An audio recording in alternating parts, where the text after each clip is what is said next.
Hello, good morning. For all you folks that are standing, this would be the time to find your favorite seat, Mr. Balich. I'm kidding. I'm just kidding. I would like to call the Will County Executive Committee Board Agenda Setting Meeting today at 10:03 a.m. And Mr. Holland, would you mind leading us in the Pledge of Allegiance this morning?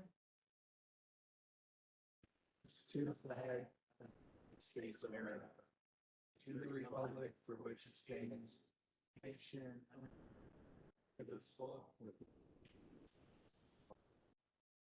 Thank you, sir. Can we have a roll call, Jackie, please? Richmond, Butler, Dean Schloutman, Freeman, Hickey, Logan, Newquist, Ortiz, Pretzel, Trenier, Williams, Van Dyne. Here. You have a quorum. Thank you. Moving on to approval of minutes, we have 3 sets to approve. Looking for a motion to approve January 9th, 2025. We have a motion and a second. Roll call, please. Richmond, Butler, Freeman, Hickey, Logan, Newquist, Ortiz, Pretzel, Trenier, Williams, Van Dyne. Yes. Motion passes. Thank you. Looking for a motion to approve the minutes of February 13th, 2025.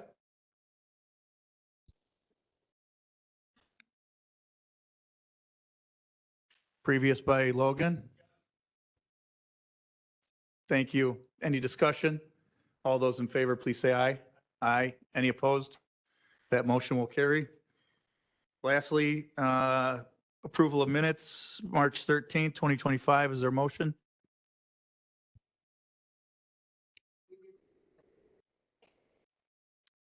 All those in favor, please say aye. Aye. Anyone opposed? That motion will carry. Thank you. Before we move on to old business, I want to start us off with some really good news. Thanks to Member Ogala brought this to our attention. I have a little flyer here called Spread the Love. And I'll just read from this statement here. Friends of Sunny Hill is proudly celebrating our 35th anniversary by sharing our commitment and gratitude to the community. A peanut butter and jelly drive. Help us collect and spread the love to our local food banks and pantries. Drop off your donations of plastic jars of peanut butter and jelly, one of the most requested items by food bank recipients at Sunny Hill Nursing Home of Will County. And this is located at 421 Doris Avenue in Joliet. We are happily accepting financial donations to purchase these items also, which can be mailed to the Friends of Sunny Hill, 421 Doris Avenue, Joliet, Illinois, 60433, or donate online by visiting our website at www.friendsofsunnyhill.com and designate Spread the Love on your donation page. Thank you for being a friend of Sunny Hill and helping to meet the needs of our community. I know Ms. Ogala had put a box or two in the county boardroom, and I happened to see a couple jars of each already. So thank you. Great idea. And I hope, are they collecting for the month? They are collecting for the month. So please, if you can spare a jar or two to spread the love and bring it into the county boardroom, and we will address that to Sunny Hill, and hopefully we're going to have a card by the box is our intention. And when you do donate, you're more than welcome to sign your name and maybe jot down a little note. But I think that would be a great gesture by the county board. So thank you, Judy, for bringing that up. And we will move on. All right, moving on to old business. Pay raises for future countywide elected officials and county board members. I will start off by saying this was presented a few months ago to the board. I don't believe any of the figures had changed in the last 60 to 75 days or whatnot, There was some discussion last month. We could not discuss. We had some members out in DC, and I felt that it wasn't fair to continue discussion without all the members here present. So we did bring it back up to Finance Committee this month, and I believe this is the reason why it's on the executive agenda for today. It was moved out of Finance.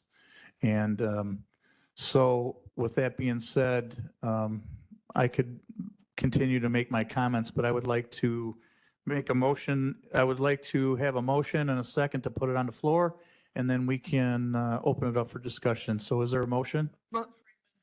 Motion Freeman, second Newquist. Okay. At this time, let's open it up for discussion. I see Ms. Trenier has her light on, so Ms. Trenier? Yes, my only comment is I would really like to see these separated. We are not countywide elected officials. We are county board members elected in our own individual districts. And I just feel like we're not that. And so I think there should be, discussion about countywides and then discussion and voting about county board, that they should be separated. You've got them all on one sheet, and I think we've done that in the past. And I know at least one or two times we actually broke it down by the individual countywide positions. So I just think that, the board should be separate from the countywide. I could agree with that. And I do know that there has been some feedback that some of the countywides would like to be separated. At this point, my opinion is that, they're all elected by the same amount of people. I would actually prefer to keep them all at an equal level. But considering that, I would be willing to open up discussion for the separate. If we want to continue as a whole, then I can follow back and we can start separating them. Mr. Butler? I just had a parliamentary inquiry Sure. here. This is just open for discussion. This isn't a resolution to move forward to the county board here. It's just open for discussion, correct? I believe the intention is it's on Is our that- agenda, so we can vote on it. My intention is to have a vote today to pass it on the full board for a final vote. Ms. Ogala? Thank you. So I just would like opinion from the state's attorney. It's listed, oh, maybe I'm blind. I'm sorry, I'm blind. I was looking the wrong line. Los Santo. I wouldn't say you're blind, but maybe just misread. Mr. Pretzel? So maybe I wasn't paying close attention, but I think what I heard from Member Trainier was not to separate the countywide positions, but to separate the county board pay salary increases from the countywide positions. I think there's two discussions to be had. Her suggestion was not to confuse anything, but she wants to talk about county board raises first and then separately, and then we will discuss the countywide separately. But her statement was she thought that in the past, the countywides were individually voted on, and that's not a route that I would like to take. Mr. Richmond, on all these items first? Yes. So one of the things too that, whenever you look at a salary increase or that you should look at the fully burdened, I don't know what you'd call it in government, but the all-in or tying in all the benefits. So this way we totally understand the ramifications to our budget. Such things as contribution made by the county towards IMRF, the county's portion of Social Security and Medicare that has to be added in. Those could add up to be a substantial number when you're talking with salaries in the $100,000+ range times X number of people, or that even with the county board folks. So I just think we should include the all-in number. Thanks. Thank you. Ms. Trenier, are you ready to separate the? I just wanted to follow up on what Member Richmond said. I always hoped at some point I would make enough money to stop having to pay Social Security, but I never became Michael Jordan.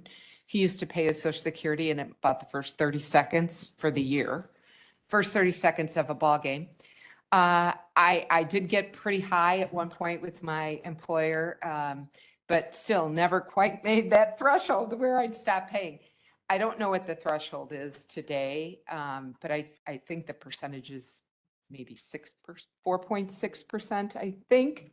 7 point. Is it 7 now for social? Well, when you add in Medicare too. Okay, all right, I was just thinking straight and social. So you've got that 7% and then you've got the, depending on what our IMRF rate is. I don't know if it moves from township to county to different groups. I don't know exactly. But I know our IMRF percentage went down at the township. And I think it's just under 8%.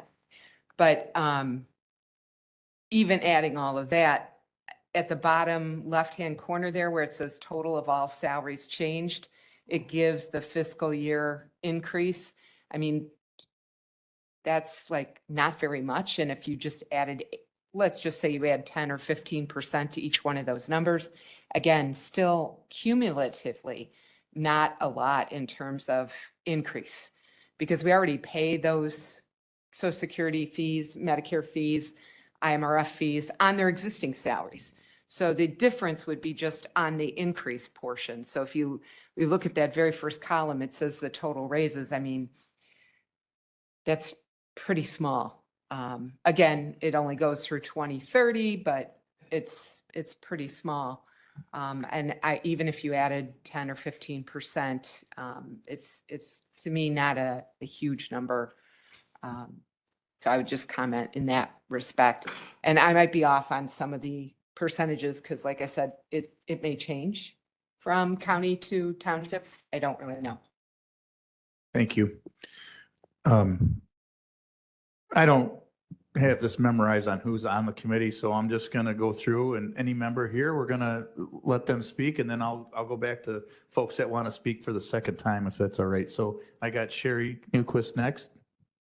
Thank you. I just wanted to say in the Finance Committee meeting, we definitely seem to separate out in our discussion the county-wides from the county board members. And also, I think in general, we treated the discussion as voting on all the county-wides as a group. I mean, that's kind of where the discussion fell. So just wanted to make that comment. Thank you. Mr. Logan? Okay, thank you. 2 points. Do we have the money in the budget to give these raises? Or are we just going to raise taxes? Well, these raises would not take effect in, for 2 years. So that would be something that the county board would have an opportunity to fund the next 2 budget cycles, I believe, Okay, maybe 1, but that's something for us to decide. okay, cool. So we'd probably cut money somewhere else to get these done? That would be up to this board. Okay. And then the next thing, I know we compare ourselves to DuPage County, and I did ask staff to go ahead, but the ROE in DuPage County, Amber gets a $33,000 stipend from the county board. So I'd like to see us possibly do that for our superintendent position. I did see the paperwork. I know that you did And request. Chuck has it. Yeah. You requested that information from our chief of staff and he was prepared to hand that out as well. So is that the end of your comment duly noted? Yeah, just if we're going to compare DuPage, maybe we should take a look at the ROE as well. Okay. Because I do know superintendents for school districts make a whole lot more than 133,000 in Will County. I guess then that triggers a question for me. Is that something that the county board can do, or is that state statute? His salary, the ROE. Mary, would you like to comment on that? I don't have an answer. Okay, thank you. All right. I see Member Bullock, first time. Yes. Can I make a motion to amend the proposal? There's no, Yeah. Are you on the executive committee? Oh, no, I'm not. Okay, Do I need to be? I think so. Oh, heck. Well, wait a minute, then how, is it, if it goes to the full board, is that when I can amend? Yes. Oh, all right. Well, it'd be helpful if we could do it before we got to the full board, but. You could still tell us what you want to do. Okay, well, I can tell you what I would like to do. Okay. I understand the need to bring us in a more competitive spot, 100%. I would like to see the CPI begin after the first large increase instead of putting more increases. I think it would be more manageable. It is a step in the right direction. Yeah, that's all I need to say. I just feel like that should be how we approach this. One big to fix it, to bring it more in line, and then let's start the CPI then. All right, thank you. Looks like second rounds. First round. A parliamentary inquiry is not considered a comment. Okay, Mr. Butler, I'm sorry. First round, I apologize. Well, you know, I may have something to say the next time it goes around, so. I'm sure you do. The floor is yours, sir. Thank you. So I would actually like to see an ad hoc committee created to kind of further explain this because, you know, I don't know what the criteria was that compared Will County to DuPage County. So I think there has to be, you know, some more questions answered. I also don't agree that they should all be lumped into one vote. I think that they should be taken at, you know, maybe, you know, not separating just one from the rest, but, you know, it should at least be looked at to see if we want to consider each different group. So I think more talk and maybe a committee dedicated to that would be better. So I would like to see that if possible. Thank you. Mr. Pretzel? Thank you, Mr. Chair. So a couple things here. I understand why we compare to other counties, and I do think it's relevant. But to me, this isn't necessarily about getting us, you know, in line with other counties more. We haven't looked at this, but we haven't voted on this. We haven't passed this, let me say, in I think it's 18 years. And because of that, we're now looking at these large increases. And I was one of those board members, by the way, that refused to do this because it's hard as an elected person to vote to raise your own salary or the salary of your peers, even though I know we're saying it's not. If you're running for reelection the next time around, it is, right? But because we haven't addressed this in so long, now we're forced to do these large increases just to kind of get current. So I'm going to support some salary increases this time around. And, you know, whether it's this current form or not, I don't know. But I don't know what I'm trying to say. I guess I'm just trying to say we kicked the can down the road so much here that now it's these large increases. I do also agree with Member Logan, though. I mean, where's the money coming from? I do want to know, even though you're right, we have a couple of years to figure that out. I still would like to know if it means we're raising taxes, then it's going to make it a lot harder for me. Are there cuts in mind? Do we have more revenue in mind that we're going to pull it from? I'd like to know those things, but I just thought out loud there for a couple minutes. But that's where I'm at. It's not necessarily to me about getting us current with other counties. It's about this is the responsibility of this board to manage salaries, and we've refused to do it for almost 2 decades. So now it's a lot bigger than it needed to be. So I'd like to make sure that when we do vote on this, assuming it gets passed, that we also put in place a way for future boards to be able to avoid this altogether with some sort of a annual small percentage increase. Thank you. Thank you. Steve, okay. I can't see your microphone turned on, but you're. You see it now? Yeah, well, you know, sometimes the red you can't see. So All right. I got you now. All right. Go ahead, Mr. Bell. Going on what Frankie said, I never believed that it's a smart idea to compare our county to another county for anything, because we're an individual county. If you go on the premise of, well, DuPage pays this, Kankakee pays this, we should get this. Well, think about superintendents for all these grade schools and high schools. They constantly give them more money. Then they leave that school and they go to another school that pays them more money, because each time the bar keeps getting raised for each school district. And the reason I'm using school districts is because it's easier to understand. So if you got 10 schools that pay 100,000 to the superintendent, and then one quits to go to work for somebody that retired, they got to pay him 110 to come to work for them. So it's like, it's a number that's based on just what the going rate is, not the individual county.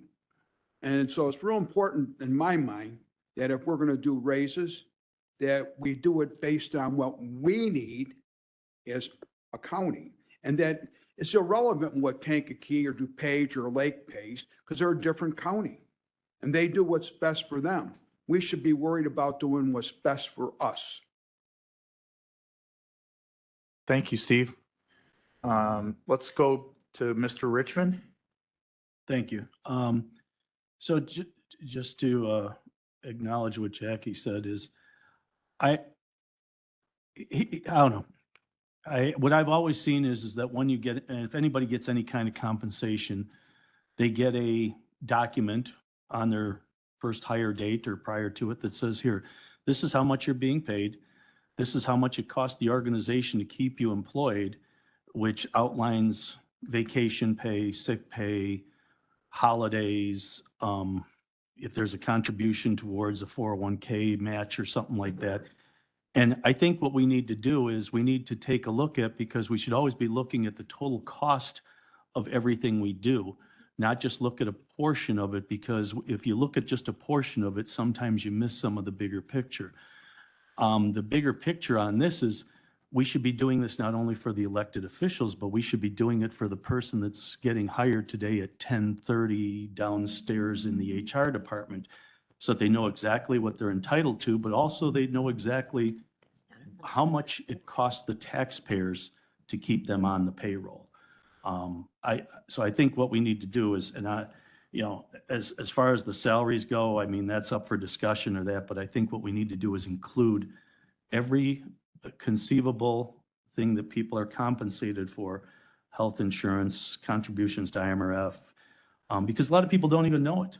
Yeah, they see the money that's taken out for Social Security and Medicare out of their taxes, but most people don't know that the employer has to pay matching that up to, I believe it's $167,000 this year. Yeah, yeah. But I think what we need to do, and I don't know if HR does that. I mean, when you get hired, do they give you okay, I see a lot of heads shaking no. So, I mean, I think that's something that should be noted, because some people may say, hey, I'm only making $45,000 a year or whatever it is, but your all-in benefits package, you may be at $67,000. I don't know what it comes out to be, but I think it's something that we should look at. I know we do break it down in our budget or that, but I think people should be aware that they get 14 holidays, 12 sick days, 2 weeks vacation first year, things like that. And if it's all on one sheet, they can actually see, this is the compensation that I'm getting. And they probably would be surprised at some of the things that are given by the county that they don't even realize. So I would like to see us even look at that countywide. But for this discussion here, I think we should address some of those things too. So thanks. Thank you, Jim. Sherry Williams? Just a comment as a former county employee, no, they do not break anything down. One thing that I do agree that probably would be good information to have. When we went on strike, people learned how much the county paid for their insurance. They didn't realize that, because we complain about the insurance all the time. Matter of fact, that's why they went on strike in the first place. But they didn't realize that they had to pay that much until they had to pay it out of pocket. So I have no problem with breaking it down, but I do think that 2 decades of no increases is a very, very long time.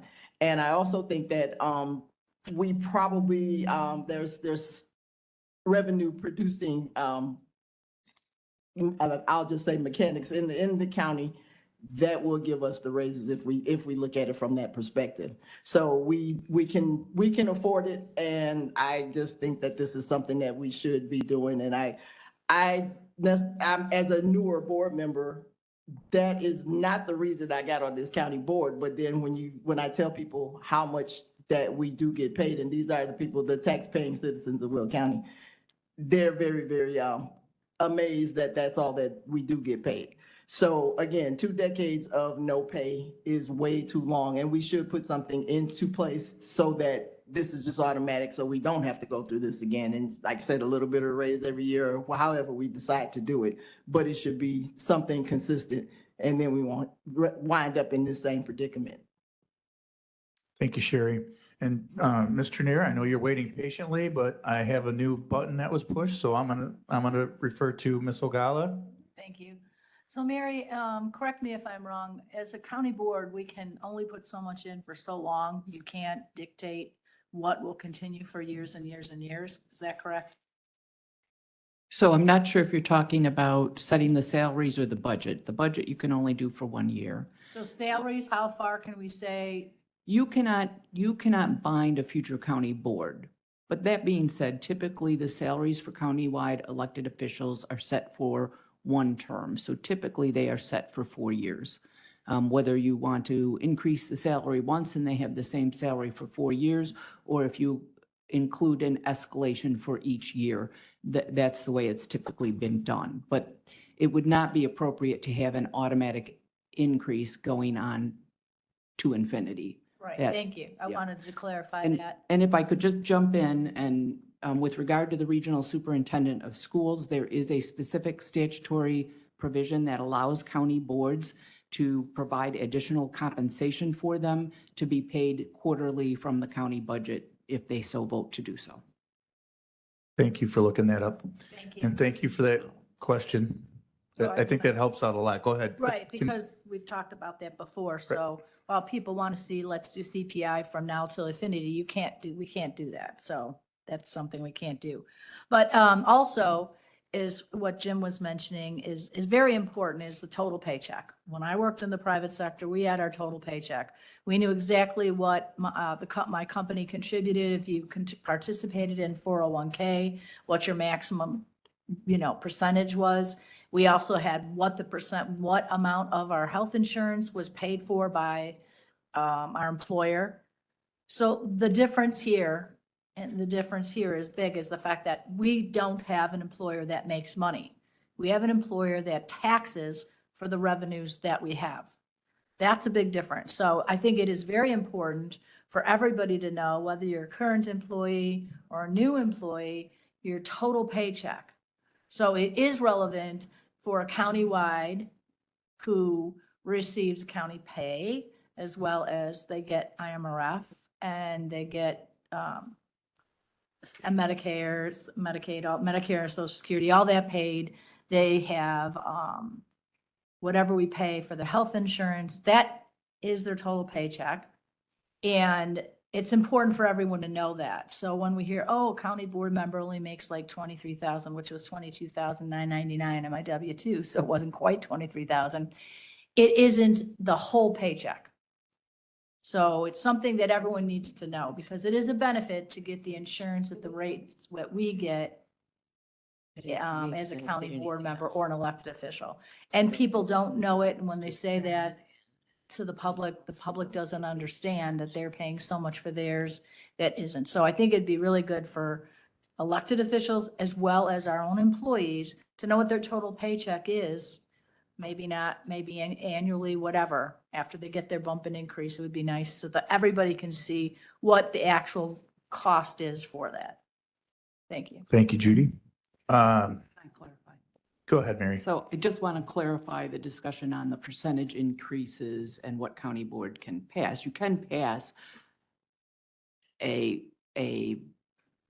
percentage increase CPI to go on with no end date, but the next county board could just stop it. So I guess I wasn't clear on that. You weren't. Okay. Thank you. Okay, Ms. Trenier. Sure.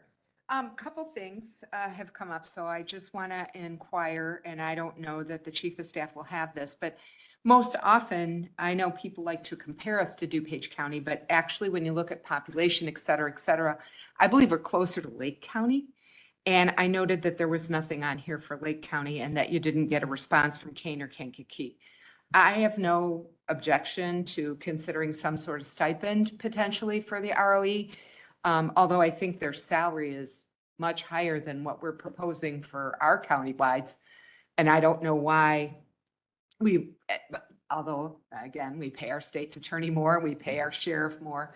But we do that because we were mandated, I believe, by the state to do that.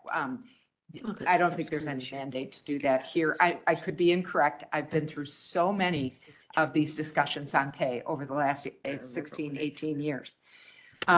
Secondly, the conversation was about, oh, we should just get the first bump and then do CPI. And I want to thank Member Bullock for bringing up that idea.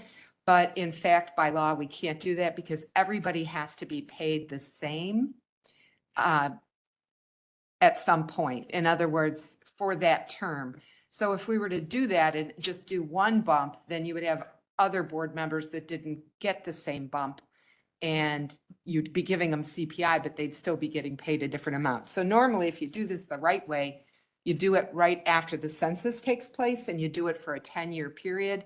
And we have had many resolutions come forward over the years that gave suggested pay raises over a 10-year period, not just a 4-year term for a countywide or a 2-year or 4-year for a county board member, but it actually covered the whole period between the censuses. Not that they passed, but I mean, I remember seeing those. They didn't pass. No, sorry, Mary. No, didn't pass. But those were presentations options that were made. So typically these presentations are made right after the census, and then it would take place for a 10-year period. I do see that we've, instituted some additional gambling in parts of the county. I think that's going to be a potential new revenue source that could potentially offset the costs of these raises. So I'm very happy to see that we're doing that. I agree with the members that have spoken about the total costs of what it costs to have an employee. But I think if you're going to do total costs, you should also show the cost to the employees, because county board members are not paid equally. Because I don't get a health insurance benefit. I don't pay a premium, but I don't get a benefit. And I get that that's a choice, but if you have other options, then that choice is kind of eliminated for you. And so in fact, you are not being paid the same as every other county board member. So I would want to put that out there. I know in our township, we put the total costs for an employee on our website. We're mandated by state statute to do that. Do we do that at the county, Mary? Are there things about the total cost for an employee on our website? I believe the auditor's office does have that information on their website. I think we're required now by state statute to have, it's now under the executive, the finance. Finance, does it? Okay. All right, Yeah. it is on there. Okay, yeah, because I mean, I don't have a problem with that. I think that's a great idea. But at the end of the day, regardless of the total cost, I don't know that it has a big impact on an employee who needs to buy bread and beans and milk in their household. And, that's what you're looking at when you're looking at salaries, and especially when you're looking at countywides. And you had the numbers up there before, but I think the cost of their insurance has doubled. And, that doesn't help them continue to put bread and beans and milk on the tables for their families either. And again, nobody's forced to run for these positions, but the positions exist and people want to serve their community and they think that they are the best person to serve. I don't think they should be financially penalized for making that decision, because there's already enough penalties in running for public office. Thank you. Mr. Butler. I move to refer to a special committee. All right, there's a motion.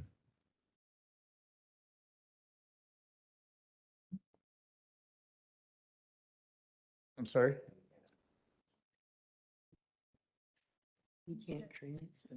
I have to? All right, we know Mr. Butler's intention. Can you give your opinion, Mary?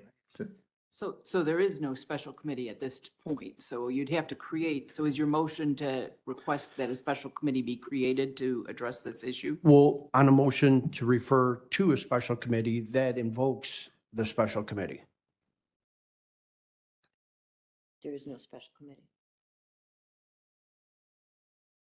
So he's proposing an ad hoc committee to discuss salaries. And is that up to the speaker of the board?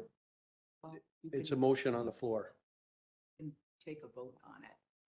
I'd have to. How many times you take that special committee? Yeah, I've been you'd here have to since create it. 2009. It's called special committee.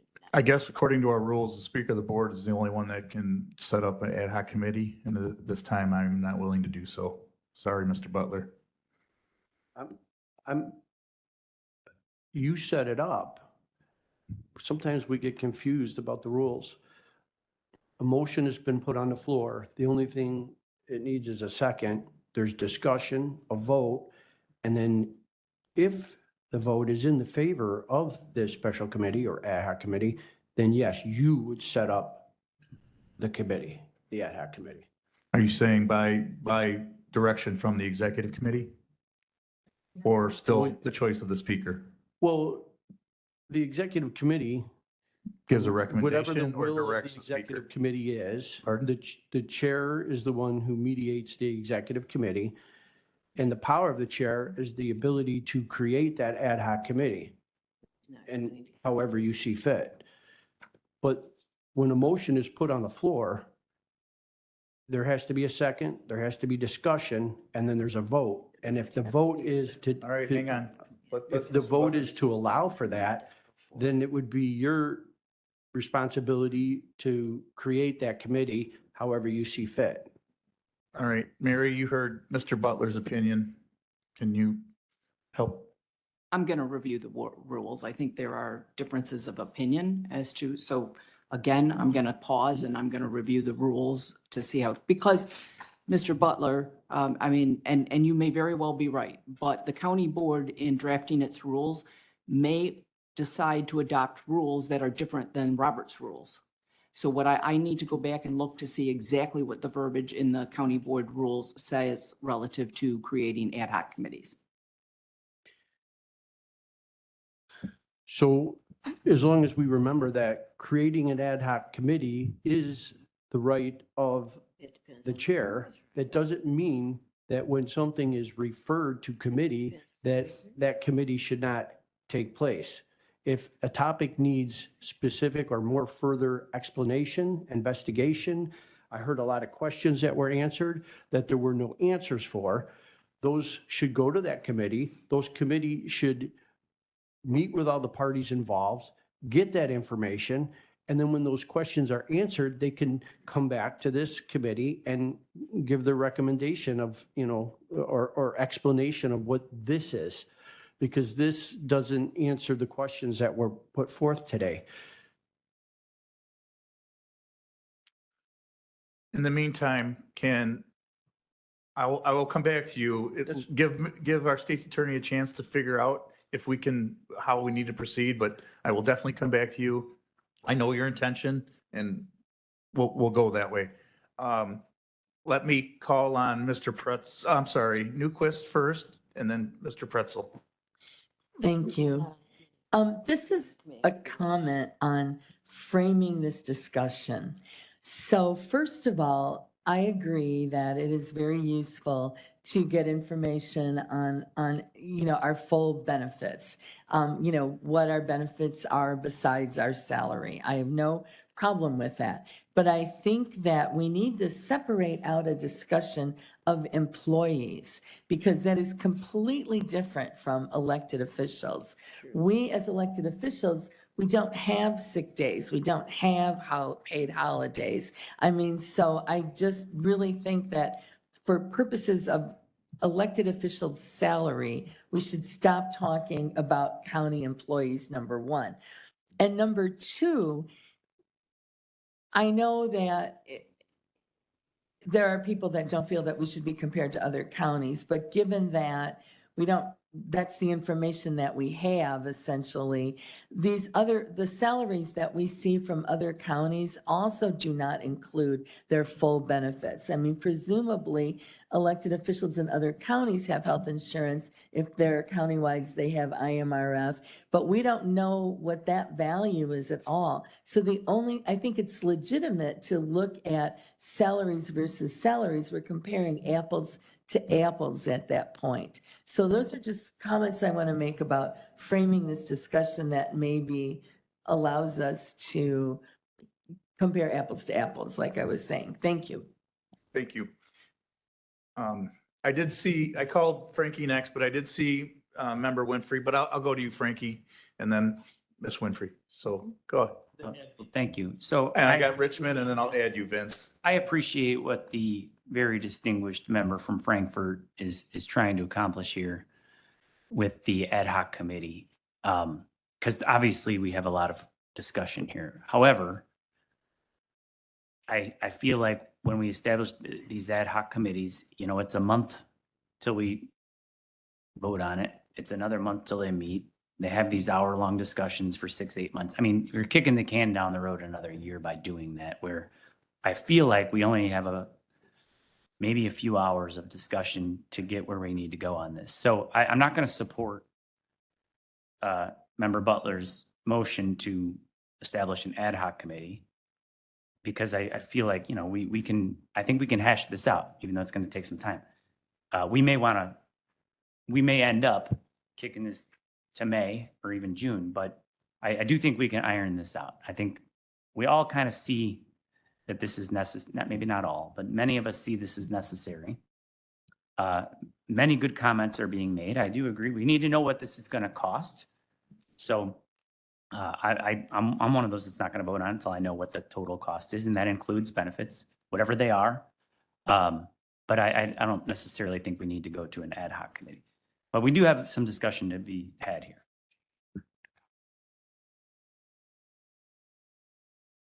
Thank you, Frankie. So we did put Dan on hold for a minute to get his question answered. Mr. Butler, I think Mrs. Tatro is ready to answer your intentions. So under the rules, it is clear that the county board gave the speaker the authority to create ad hoc committees with the concurrence of the executive committee. So the ad hoc committee is initiated by the speaker, and then he seeks approval from the executive committee. So you cannot usurp the authority that the entire county board gave to the speaker. It is initiated by the speaker, and that is my final. It's not open to debate. Shut up. I beg to differ because There's no debate. this is the executive board. confused. It's a, state's attorney's office. I don't see the difference between the chair creating the committee, which is his power and right, and then a motion to refer to create a committee for a specific, it could be a motion to refer back to the finance committee. So there doesn't have to be another committee created. But certainly a motion to refer back to committee should be considered. So I would make a friendly amendment to say a motion to refer back to the finance committee. Refer to, not rag. Dan, I'm not going to recognize that motion. You have to, with all due respect, point of order, a motion has been put on the floor. I made a friendly amendment, which is in my right. It has to be recognized. Okay. Is there a second? Is there a second? There's no second. Sorry, Mr. Butler.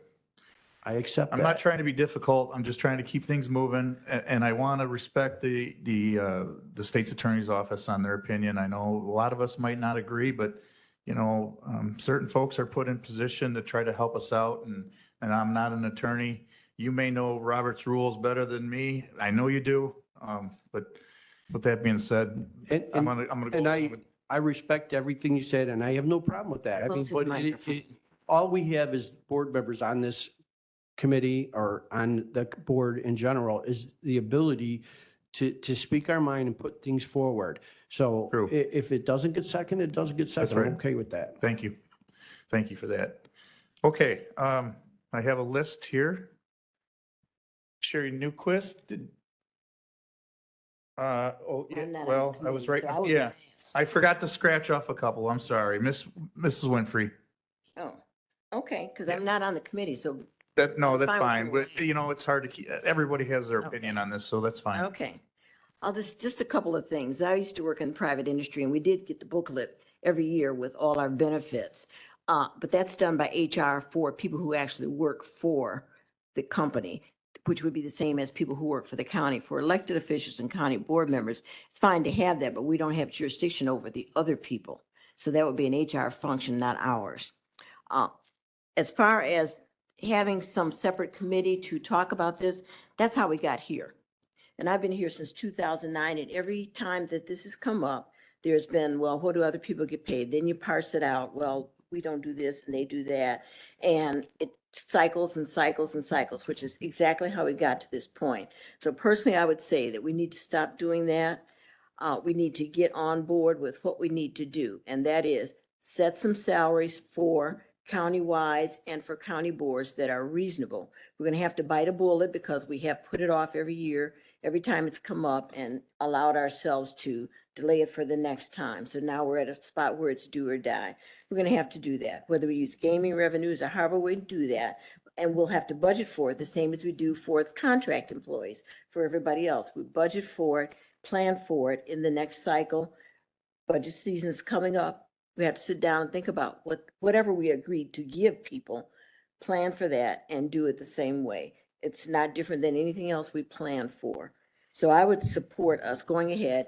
I like the ones up here. I also like the idea of putting some sort of COLA in place so that you don't have to go all the way to the beginning each time that the opportunity comes up to look at the discussion. And if I understood you correctly, Mary, we can do a COLA. The next board obviously has the right to vote that down, but we could put a COLA in place now so that that continues, whatever that amount is, 1%, 2%, whatever it happens to be, recognizing that every person here is also a taxpayer and has all the same expenses that our constituents have, and so faces the inflation and all the other responsibilities that our constituents have. Thank you, Denise. If I may make a suggestion, it sounds like the majority of the committee is interested in seeing the total package of getting a little bit more information. My suggestion might be to maybe stop discussion on this item. We tentatively put it on the full board's draft agenda as is, with providing extra information that we all are asking for. And at that point, at full board, if we don't feel that we satisfy bipartisan support, then we may have to push it back to get some more information. Would you, we do have a couple presentations, and I did not expect this to be extremely long. We've had a lot of opportunity to question, but it seems like more questions have arose.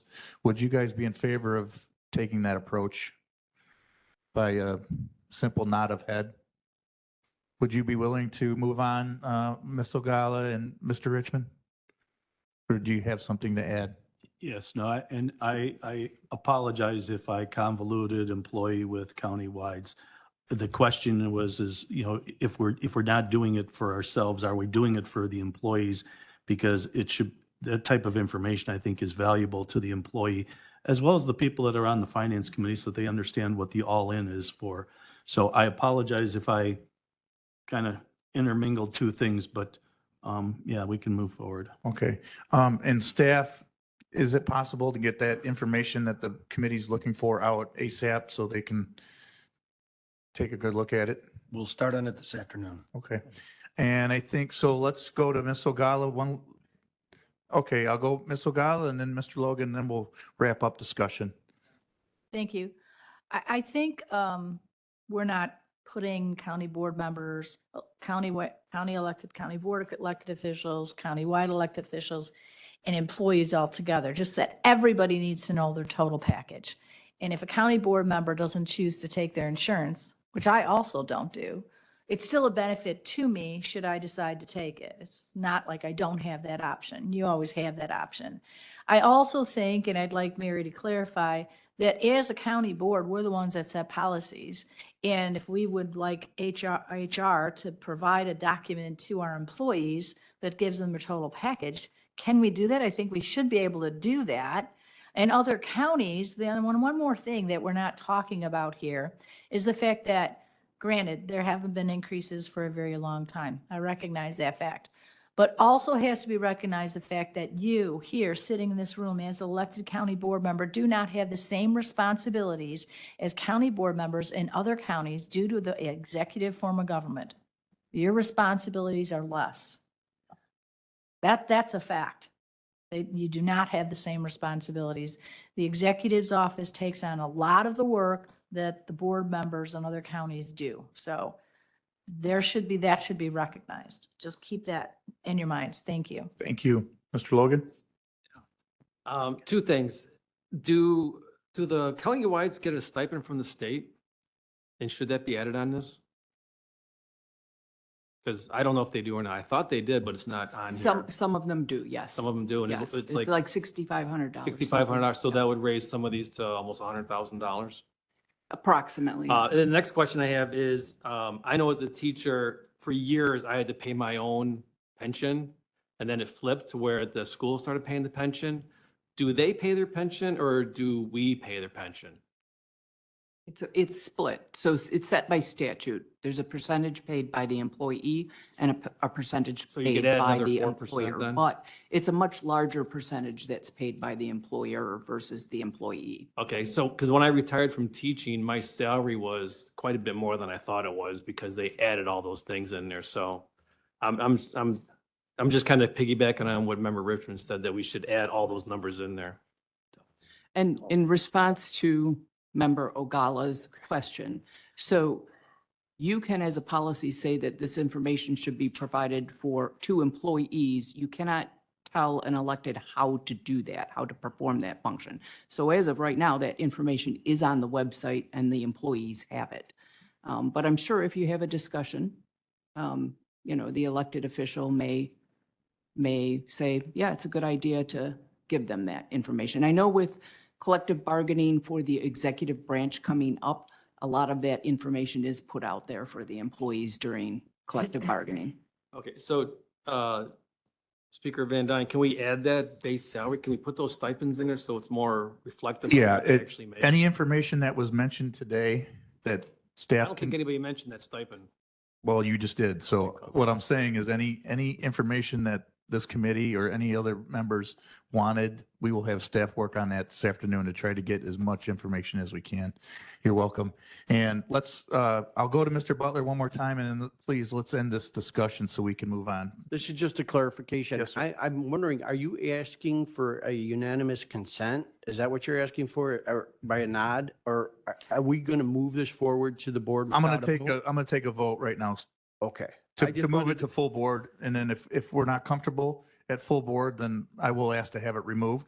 If I so. just wanted to be clear on that. Yes, yeah, we do need a motion to move this to motion. Can I have a roll call? Discussion on moving it forward? Oh, yes, my intentions are separating. We will do a separate vote on county board raises. The speaker included in that, and then also countywide. So two separate votes moving forward to full board with information provided ASAP, so we have time to review. Discussion on Yeah, I moving don't it wanna- forward, I'm- Mr. Pretzel? I apologize, I know we're trying to move on, but I just want to, since staff is listening and taking notes, what I'm looking for, I think what many of us are looking for is when we vote on this, whether I think it's going to be 2 votes now, county-wides, county board. I just want to know what the total increase, how much more money we're going to be allocating for salaries, right? So does that make sense? Because that's not on here now. I want to know, like, if we give 22 board members this raise, it's going to be this much, and the elected county-wides is this much, but I need that to include whatever it includes. So if Social Security and Medicare go up, it sounds like that might be a thing. What does that equal as well? That's all I'm asking. Make sense? I believe this graph does show the total raises and total salary. Might have to look at it a little closer. Not the total cost. Okay. All right. Well, we'll get that for you, Frankie. All right. Any more discussion on moving it forward before we take a roll? Just one quick addition. Okay. Mr. Butler, go ahead. No, okay. Go ahead. So I just want to mention again that I feel it should go further and we should have a special committee or finance, and there should be real time allocated to this matter.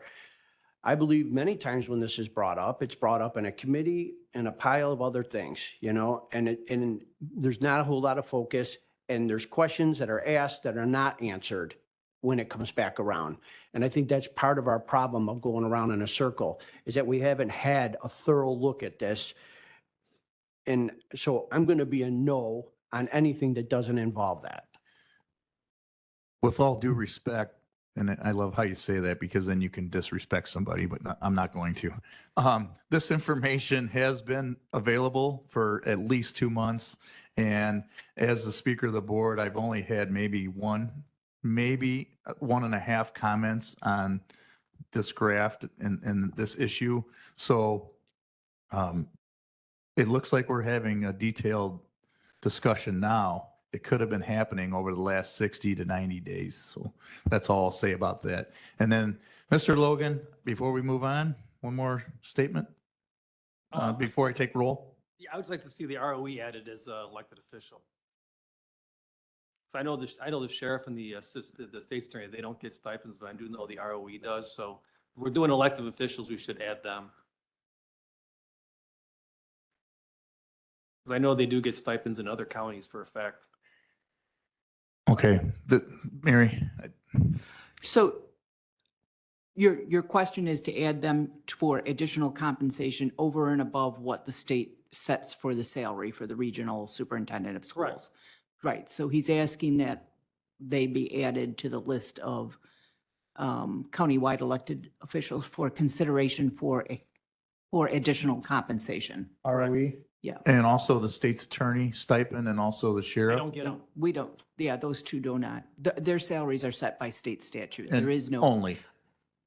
correct. They are, but it may very well be there's a statutory provision that allows county board to provide additional compensation. I would have to look up both Okay. of those Should to explore. verify that. I guess my opinion would be if we're going to add a salary that's provided by the state, I would like them all included. So if it includes a sheriff, if it includes, Let's research them all. research them all. Do you understand what we're asking?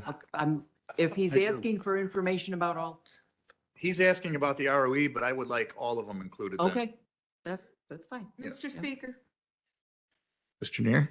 if we're going to do that, then I would ask that those 3 positions also be carved out because the state sets their salaries. In other words, I don't want to vote on them as a part of the countywide group because we don't set the salaries for those 3 individuals. I could agree with that. And I honestly, I would actually want to make each one of them a separate vote. Okay, well, That's just my thought. Parliamentary inquiry, please. Talking about it, I'm okay with voting on it. I'm not interested in separating them just like I did the other countywides, but parliamentary? Yes. So are we moving forward a motion that will be amended to answer all the questions or all these additions? Is that what we're doing? I mean, because what we have up here is a motion of numbers that's moving forward for the board, but you're saying you're going to answer questions. Will the new motion reflect the answers to these questions?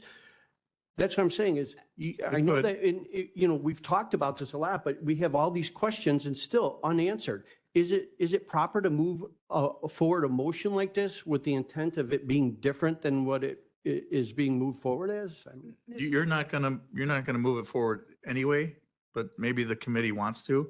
And if they're not satisfied with the answers that they get this week, then we don't have to, then we can pass it along. So maybe it's a parliamentary inquiry. I'm just asking if that's a proper way to move a motion forward with the knowledge that it's not going to be the same motion.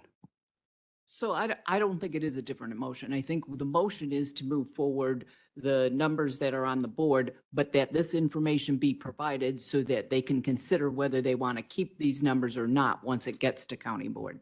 So you're So saying- I don't think they're amending that. Okay, I think so they're you're saying- in the packet, we want this information along with the numbers. So you're saying this motion is the one that's going to be moved forward, and all the concerns of everybody here will be rehashed out again when it gets to the full county board, rather than answer them and move the motion forward as a completed item. I get you. Mr. Speaker. Roll call. Richmond? Butler? Freeman? Yes. Hickey? Logan? Newquist? Ortiz? Pretzel? Trinier? Yes. Williams? Van Dyne? Yes. Okay, motion carries. All right, motion carries. Thank you. No other old business today. Sorry, folks, for making you wait. Under new business, we do have a presentation, number one, juvenile detention facility presentation. Chris Watkins, Shannon McCormick, welcome. Steve? Yeah, I have a question prior to their giving the presentation. Did we ever, I've asked, I think it's probably about 2 months ago, a month and a half ago. I wanted to find out if it was legal to separate space out of the existing jail. And I've asked a few times about it and nothing's, I still don't know the answer. Because if we can carve out space in the existing jail, then expansion there is not a good answer. Because we, remember, at the committee, I think you were there. I do remember, yeah. I said there was when I worked there was between 900 and 1,000 people a day there. Now there's like 400, I don't know the exact number, but from what I'm hearing, it's like about 400. So there's a lot of room in there to chop it in half. And I asked the question, and so when they go through their numbers, if we're not looking at whether or not we can use the existing jail, make a big giant wall that separates the whole thing so that they're not combining them, would be way cheaper than expanding. Then we could actually, we use that facility. We could even get more people in there, because they said there's short beds all over the counties. Everyone's short. Well, you could fit a lot of beds in there. So, yeah. I mean, I'm just frustrated. I didn't get an answer yet. Well, And you then made, you're you gonna made present today. this, and I don't, it's like, okay, you're gonna present it, then we're gonna be voting on something that we don't know if it was okay to do what I said. Okay. I believe Mary Tatro is prepared to answer that question for you, Steve. I did look it up and I was prepared to present today, Mr. Balich. Legally, they can be in the same building, but to be clear, they have to be separated for sight, sound, and physical presence, which would mean not only do you have to have entirely separate beds, you have to have separate intake, you have to have separate release, you have to have separate medical, and you have to have separate places for them to eat. So, and in addition, you have all the additional qualifications for a juvenile detention facility, which would include counseling and education areas. So there would be a lot of build out that would need to be done for the jail. From a legal perspective, is it possible? Yes. Could our jail presently take juvenile detainees? No. Okay. See, I have Chief one, of Staff? one follow-up question. I don't know. Is there a way to get an estimate of the cost to do the work at the jail so we can compare the cost to do the work at the jail to do the work over here? You would have to have an architect go in. First of all, you'd have to set forth all the requirements. You would have to have an architect go in and evaluate the space and then figure out what would need to be done to meet all the requirements of state statute, the Department of Corrections, and there's one other agency, the Administrative Office of the Illinois Court. I think they're All asking for of those would $26 have million, to be and I think $26 million is a lot more than would cost us to renovate the jail. Well, the way to figure out how much it would cost would be to evaluate the present space, if there's enough space to accommodate all the needs of the juvenile detention, to drop the space, and then to get an estimate from a consultant as to how much it would cost to actually do those build outs. That's what you would have to do to find out which is most cost effective. Okay, go ahead. Member Balich, you asked me that question a couple of weeks ago. I did talk with Assistant State's Attorney Tatro. I did talk with the Juvenile Detention Center as well. They are going to present some of that information, or at least some preliminary idea with regard to your question in their presentation right now, so. Okay, thank you. Folks, once again, Chris Watkins and Shannon McCormick, welcome. And folks, if you can please hold your questions to the end, that would be fantastic. Welcome.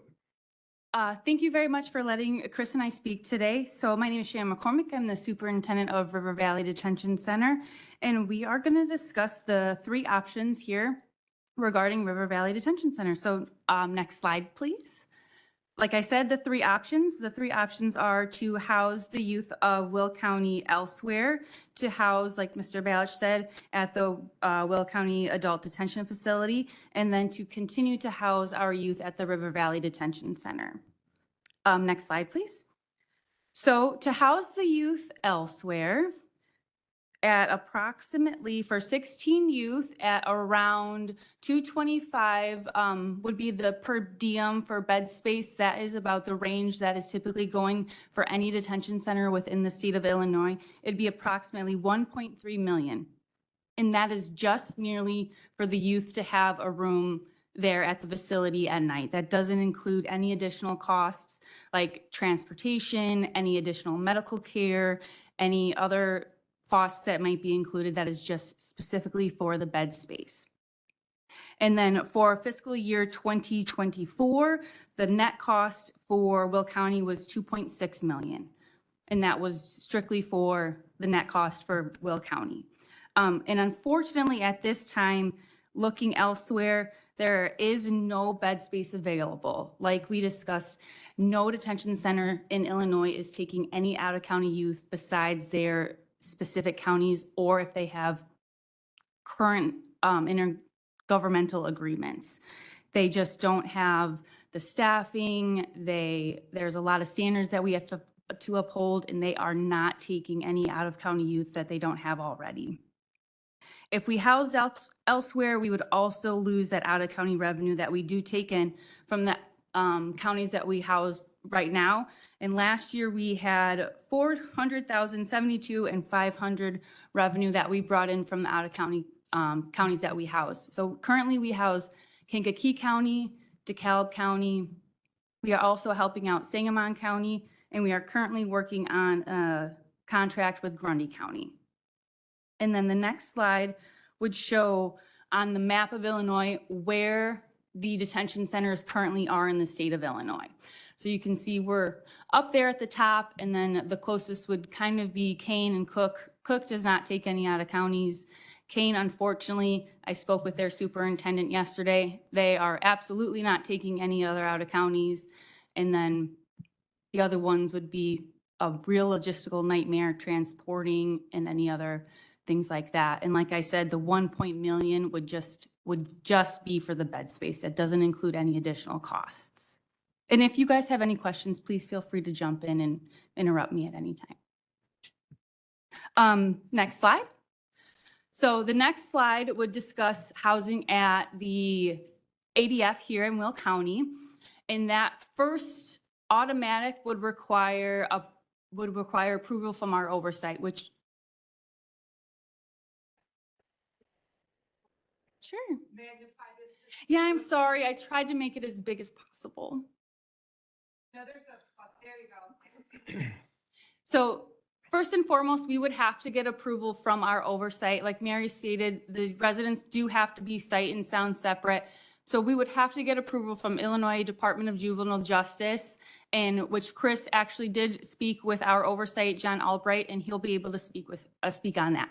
Yeah, so in response to Mr. Balich, I did speak with the oversight in an informal setting. And I will say that Informally, he suggested that it was a bad idea and the Illinois Department of Juvenile Justice, which was part of the Illinois Department of Corrections, would not be in favor of it. But if they were to grant the waiver, there were specific areas that they suggested that we needed to examine and look at as, and it dealt with, again, sight and sound separate, but and with regard to the specific pieces, I think, Mary, you had said like a separate entrance and exit. They were adamant about that. In essence, the juveniles could never be seen by or see adult offenders. And so it would require a separate entrance and exit. It would require a separate visitation area, which would have to meet the standard of contact. There would need to be separate school areas. They were concerned about medical, and that even if we could not utilize the current medical area, it would have to be a medical area that would be built in. It might be limited to exam rooms, and then the indoor or recreation area. And that was without looking at the plans for the of the adult jail. That was the kind of the guidance that the oversight agency gave us. And so we did a little bit of like an informal inquiry as to like, what would that look like? And we were given just a real rough estimate of about $10 million to redo or to make the adult detention facility up to par with what would need to happen. And that was not formal at all. It was, again, a very rough estimate. But it also broached the subject of what we would do in the current courthouse. So to kind of give just a little bit of background, the River Valley Detention Center has a juvenile courtroom, and it also has an area that's directly connected to the juvenile detention center where those detainees are kept sight and sound separate and brought into court and then brought immediately back into the detention center. That would have to be replicated in some fashion in the new courthouse if the Illinois Department of Juvenile Justice would grant that waiver. And consulting again with that we were given a kind of a very rough estimate of approximately $5 million to renovate the new courthouse to have a juvenile courtroom where juvenile detainees were kept sight and sound separate from adult detainees and from the general public. So that's what I can speak to with regard to the task you gave us, Mr. Balich.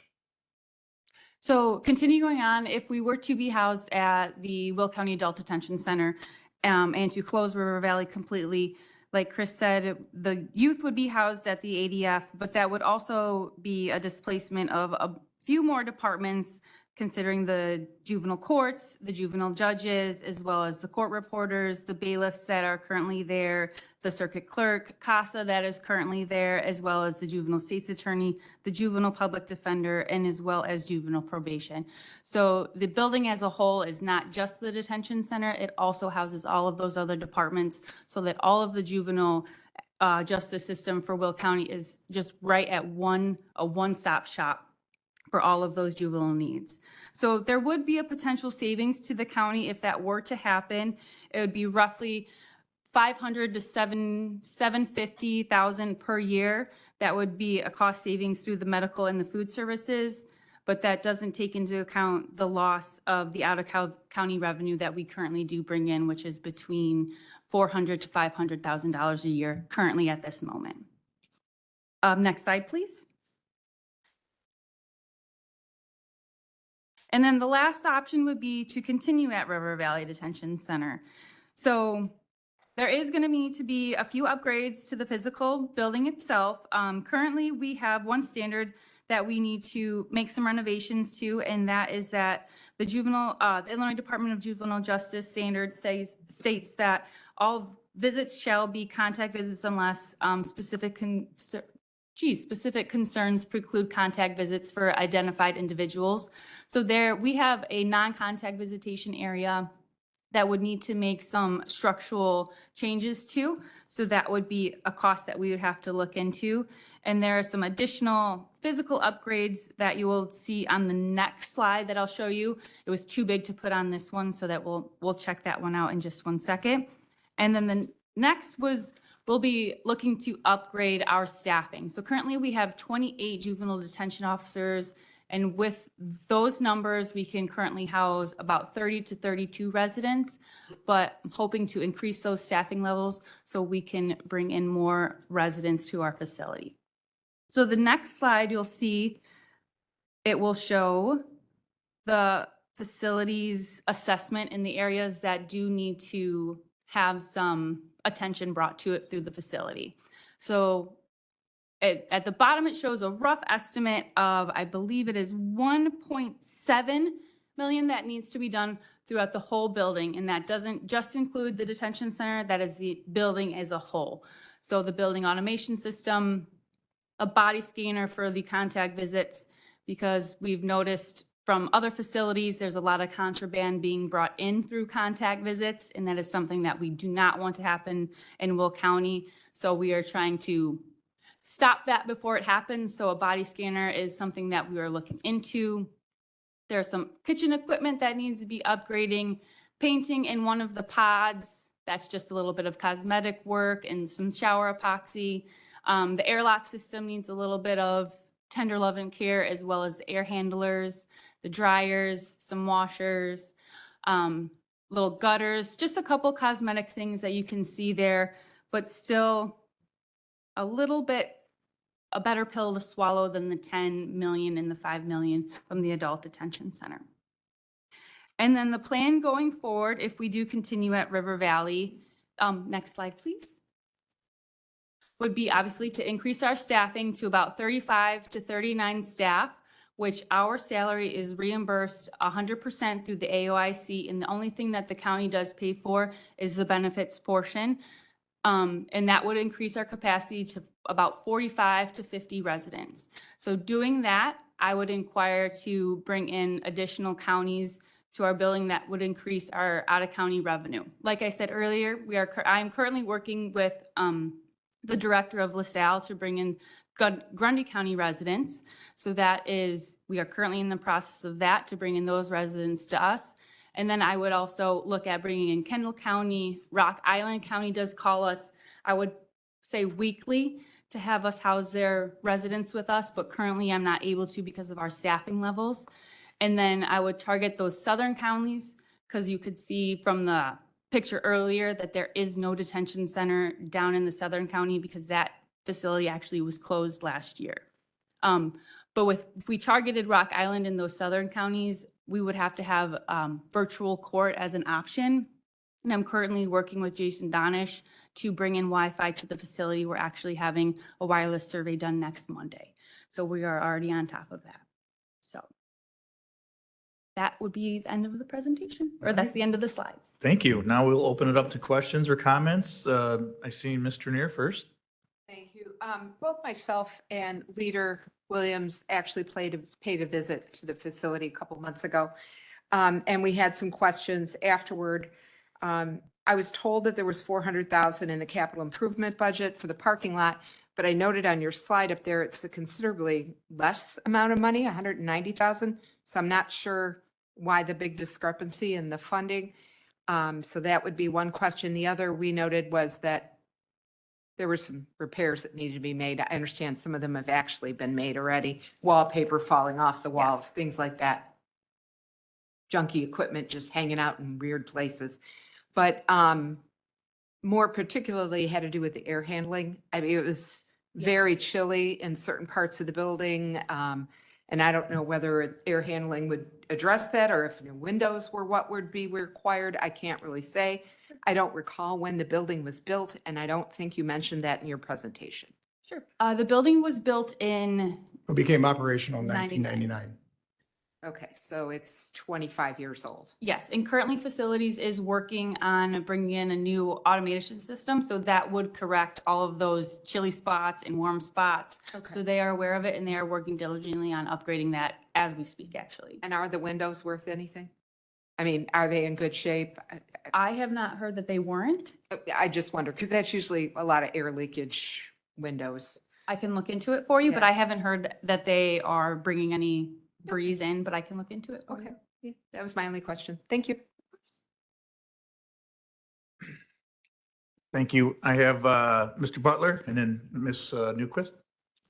So is the same ratio for your increase in staffing and increased capacity, the current staffing and capacity? Is it?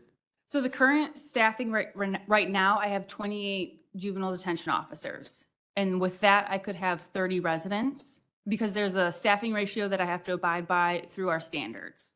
I mean, So that's pretty incredible. I had no idea. You need almost one staff member to resident. for waking hours, I need 1 to 8, and then for sleeping hours, I need 1 to 16. Oh, okay, so that's.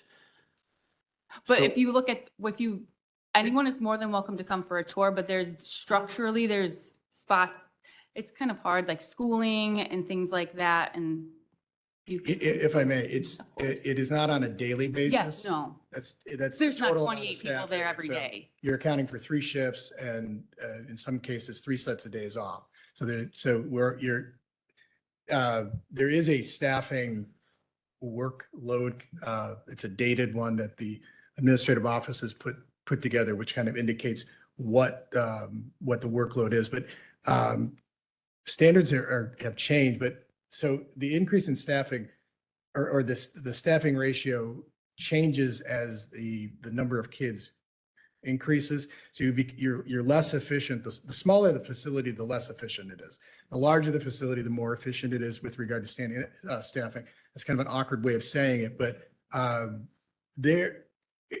the building is actually has 102 beds, and originally there were either 47 or 49 line staff positions, and I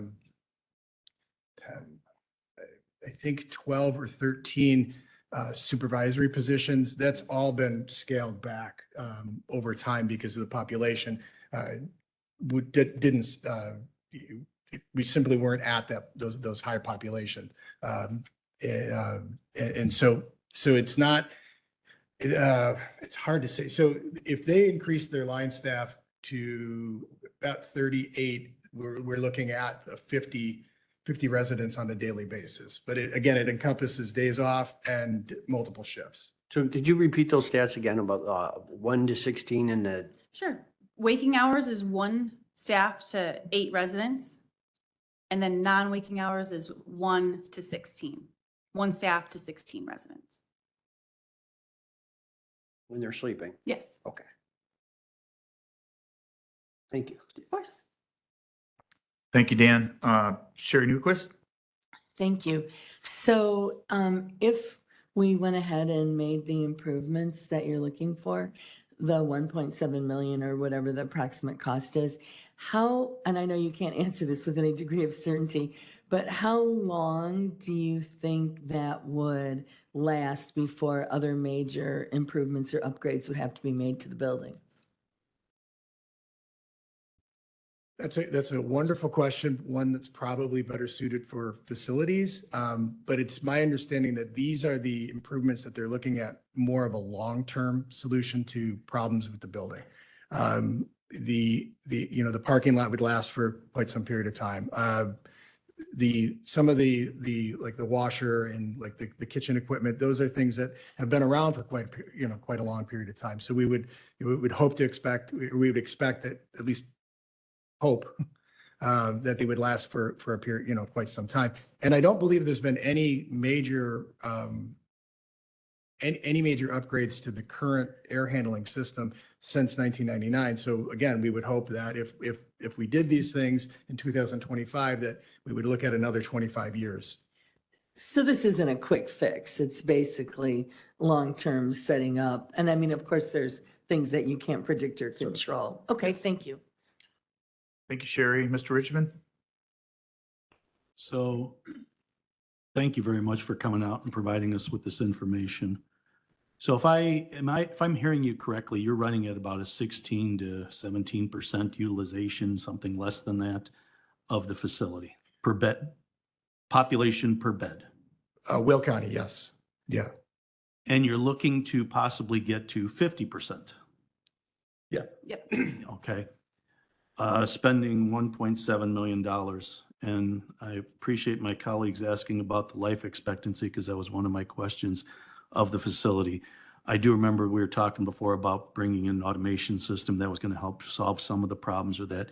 And to the other question too is about the overall facilities longevity. 25 years is nothing for a building as long as it's properly maintained. And, you know, I hope that, I mean, I'm sure staff and, you know, the facilities guys are doing that.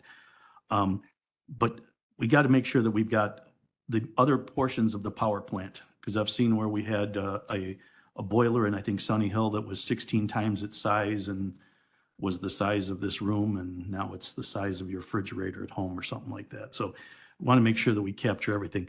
But the question comes down is the longevity of the actual program. Because if we built it for 102 and we're only at 16%, 15%, something like that, then, and I know you've got IGAs, I mean, in my world, it's a letter of intent. Where, you know, what do you think you're going to deliver to us? Because I see 5 counties up there. What is the anticipated population from that? And second part to the question is the way that we're going with housing population of criminals or whatever, you know, juveniles, whatever you want to call them, I don't know what the right word is. What's the expectancy of that continuing? Is it going to grow or is it going to decrease? Because are we going to be back here 4 or 5 years from now saying that, yes, we got all these other counties, but we're now still at 20% utilization. So I know there's a question buried in there, and I'm sure you guys have the answer to it. But what I'm looking for is, just like anything else, you should be able to forecast in your business what you're going to be anticipating so we can make a good decision based on expense and revenue generated. Because then the last part of the question is what's our current cost per bed per night?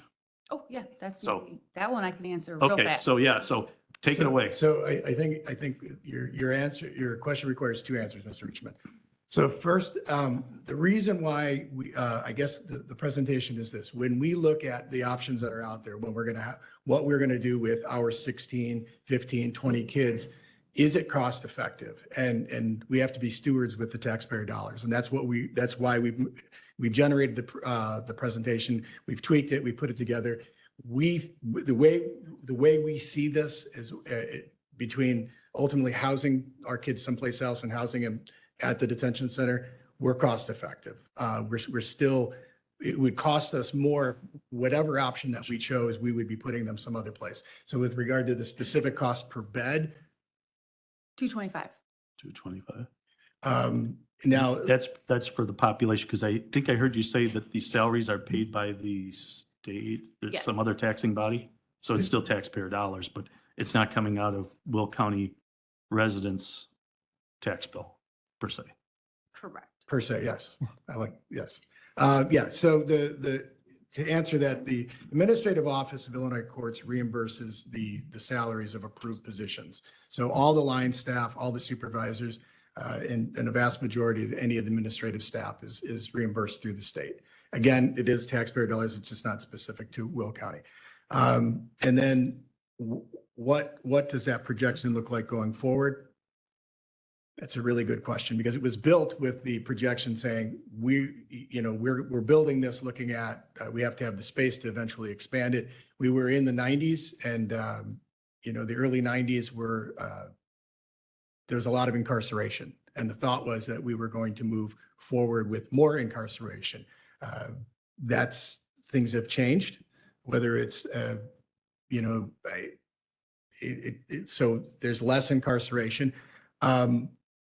To predict out what that would look like, we have been fairly stable since COVID in the number of kids that we've been detaining Will County kids on a regular basis. So I can only tell you that I would believe that that we would maintain this level or increase slightly as it relates to the population of Will County. That's the best I could predict for you. But the other counties, you anticipate they might be able to move 20 or 30 or something like that combined? So they're, in respective to that question is across the state, the need for bed space has also reduced. There is a lot of unused bed space within the state. But because of staffing issues or funding issues or even closures of facilities, the ability to house has been reduced as well. Does that make sense? It makes sense because what I'm looking at here is, I mean, we're talking about putting in, I don't know, let's just call it $2 million roughly for a facility that we may or may not need. We do have space at the jail. And I know there's a little, there's some massaging that would have to be done there that. And from what I'm seeing here is that's a $15 million investment. Now, what I'd like to then see is what's our break-even analysis on, because the population at the jail, I understand, has been dropping down too. So we do have excess capacity there. Maybe it does require us to look a little bit harder at, utilizing this, because then I would believe that we'd have staffing levels. I'm sure, I don't know if the staff cross over from one side, so it has to be physically separated. So office, or what do you call the gentlemen and men and women that correction officers or Juvenile detention. juvenile detention centers? So they couldn't work 3 days here and 1 day over here to cover a shift or something like that. So we wouldn't be able to save anything on labor costs or that. But we're running, I don't know what our jail is at right now, but is that like at 50% or something like that? And I'm sorry, I could not answer that. yeah, so I guess what I'd like to see is maybe a little bit more detailed information on a break-even analysis so that we can make a good decision. Because to keep two facilities going that are only running at, partial capacities may not be the best answer. Understood. So, thank you. Thank you, Leader Richmond. And the purpose of this presentation is to make the executive committee aware of the dire need to make a decision. So after this discussion, we'll be looking for a motion to send it to Finance Committee next month so we can move forward on this, because like the county executive chief of staff had said, there's a dire need to make a decision on this. So if that helps with any of your questioning, just noted. So moving on, I have Member Bullock. Passes. Member Hickey. Thank you, Speaker. So I understand there's specialized functions essentially that as a juvenile facility you need to fulfill rather than just the adult facility. So that kind of explains some of the differences in trying to retrofit you into an existing facility. And the state mandates obviously add more complexity to this as well. I'm kind of happy that you guys aren't having to operate at capacity. I think that is a good thing. And I also think that when we think about the safety of the people that are in your charge, it's really important that you have the facility that you need. Of these options, it seems pretty clear to me that the best thing to do is to do the upgrades that you've discussed. Do you have something that makes you go, nope, I would rather see, do you have any idea of what your opinion is on how you would like to see us proceed? You want my honest opinion? Yep.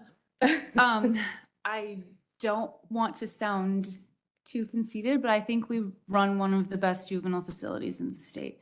We have a wonderful mental health unit that provides evaluations, individual therapy, art therapy to the residents. We have partnership with Joliet Township that provides schooling for the youth, credit recovery, a GED program. I think we have a lot of valuable things to offer to the youth that come to our facility. And I think as much as the youth might not want to admit it, I think it's beneficial to them. So this is more than just a bed. Yes. Okay. So that makes it seem very clear to me what we need to do, but thank you for your answer. I appreciate it. Of course. Member Chenier. Yeah, just a follow-up question, and I guess maybe I could have held it to finance, but who is in that staffing count that their salaries are reimbursed? Because I noted when we were there were 3 or 4 security officers at the front door. There was also obviously 2 judges, and I'm guessing they're not included. So, okay, so that's, because that would help. We would be when you guys walked in, we would be to the left. So everybody over there on the other side, okay. Not everybody, but most of those majority. people to the left. Yeah. Okay. And then to go to some of the points that have been brought up by other members, you know, even if we did all this and we got lucky and we'd still only be at 50% capacity. So I think I kind of, to member Richmond's comments, Leader Richmond's comments, I mean, I would like to see long-term, you know, and not that we have 15 million laying around, but we could still take in students or youth from those 5 other counties and still potentially do it at the ADF.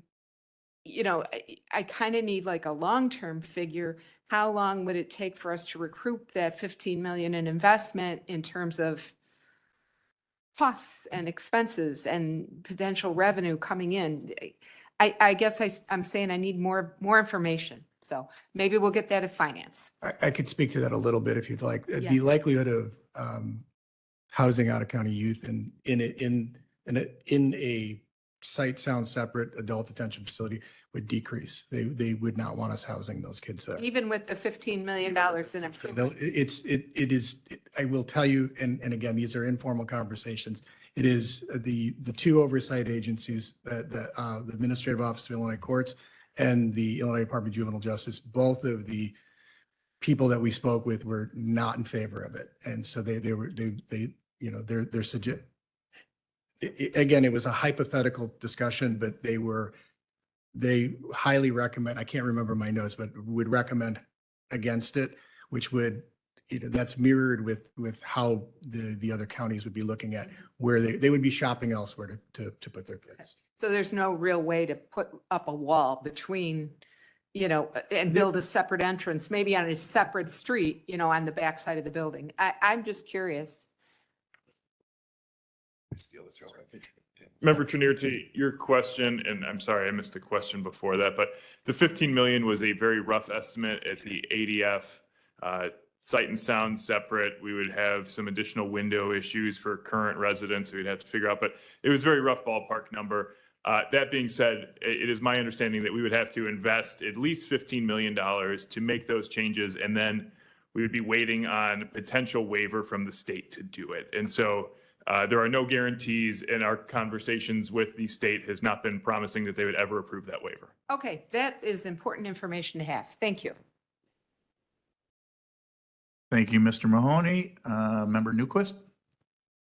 Thank you. So what kind of timeline are we looking at? I mean, you know, Speaker Van Dyne mentioned that this is urgent. So I have to think that a 1.7 million upgrade would go much quicker than a 15 million plus capital project. So what timelines, what's your ideal timeline? Let me ask it that way. Ideally, we would begin as soon as possible. So yes, yeah. Are there like any regulatory or statutory issues that we, you know, that would mandate that we have to do this? Or is it just, not just, or is it from a livability standpoint? So I would suggest it's both. I believe that many of the systems that are being discussed there are end of life. And ultimately you're dealing with, would the term be life safety issues? So if it was too hot or too cold, we would have to start looking at what are we going to do with the people who are working there? And what are we going to do with the people who are housed there? So. I think the term you're looking for was yesterday, right? Yesterday. I see one more light. Member Bullock?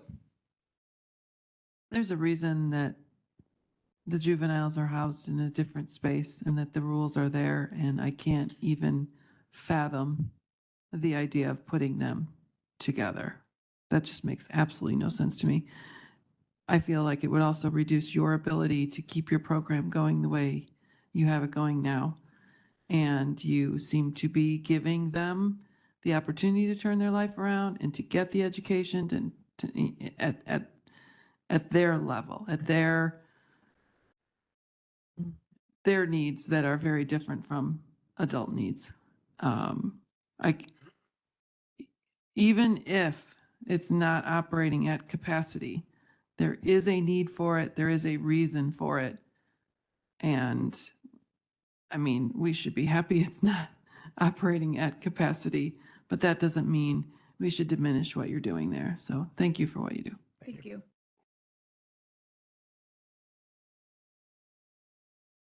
Okay, thank you.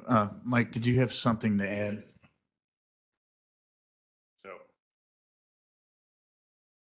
Member Newquist, to your question on needs, the necessity of this came about with, one, the visitation center at River Valley is no longer in compliance with state mandated contact during visitation, so that needs to be changed. And then we were planning, this is one of those things where you got to be living through it to believe it. We were meeting with facilities on a Monday in January about the upcoming capital needs for the county. We were talking about the building automation system at River Valley. And within 48 hours, that system failed. I think it was January 15th. And so that has necessitated this need for additional capital improvements this year. Going into the summer months, we do have hot and cold issues in that building. They are only going to get worse without a building automation system in place. I remember last year during the tornadoes when we were without power, we were looking at alternative housing facilities for our juveniles as we had no HVAC system in place at River Valley and also at the ADF. That was a real fun time. But so that necessitated this ask as is.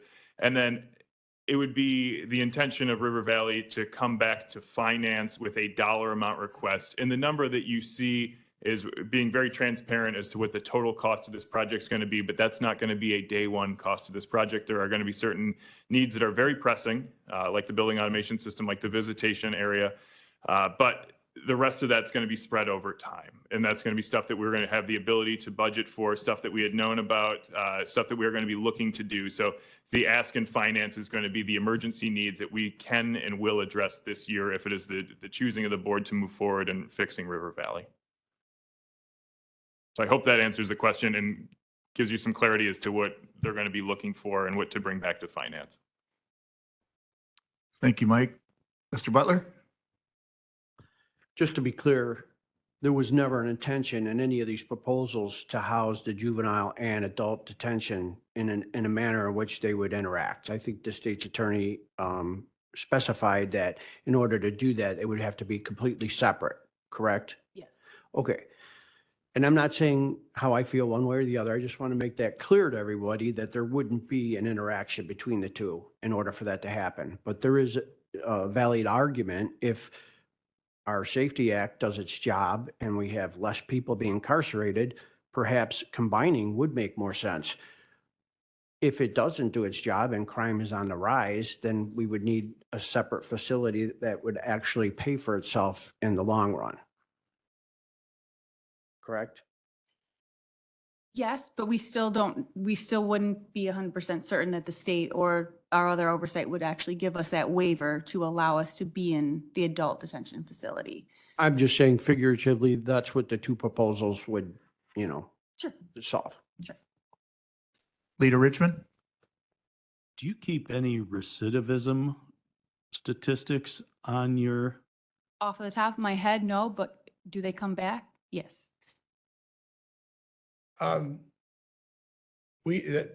That's interesting. We could pull data from the administrative office, but my guess is we'd have to. We can talk offline on that because it appears, I mean, in no disrespect. Certainly. You don't have that information at your fingertips and that's not fair to ask you in a public forum. Appreciate that. But yeah, we can talk later. Thank you. All right, great conversation. I see no more discussion. Would there be a motion to send this item to finance? Motion by Trenier, second by Freeman. I believe we do not have a clean roll. So is there any discussion before we take roll? Jackie, please roll. Richmond? Butler? Freeman? Hickey? Logan? Yes. Newquist? Pretzel? Yes. Trenier? Williams? Van Dyne? Yes. Motion carries. Thank you very much.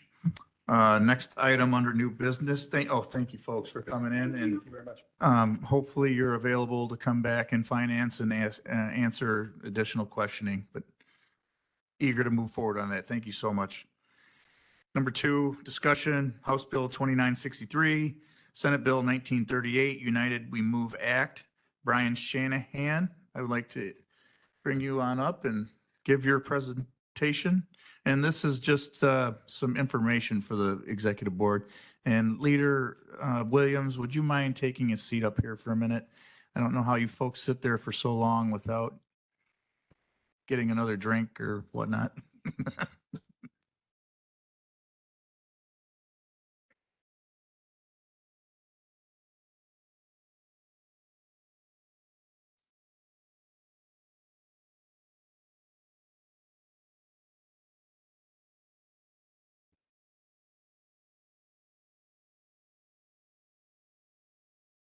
Good afternoon, good morning. How's everyone doing? Thank you so much for having me today. I really appreciate being here and talking to you a little bit about what's actually going on with the public transportation crisis in this state and what we are doing about it, meaning we as Labor and Will County. So I first off want to give you a little background. My name is Brian Shanahan.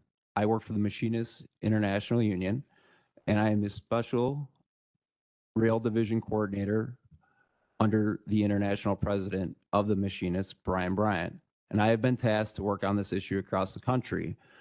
Why I'm sitting here today is because I am a Will County native. And I heard somebody say that they've been a Will County native for decades. Well, I was just recently looking at my family history, and fortunately or unfortunately for this group, I believe my family's been in this county since the 1800s. So that is a long time for me to be around here. But I come here to bring a perspective as a county person. Now, when this issue first came up, how many people are aware, I make people raise their hands, of what's plaguing our state with public transportation? Okay, we have one. That's halfway there, maybe, not really. So what we're going into is a downward spiral on how to pay for it.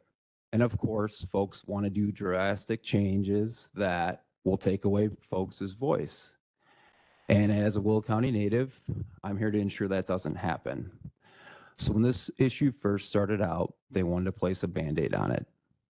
That isn't something that is going to work. And the reason why I know this is because of my family history. My father worked, there's a museum, downtown Joliet.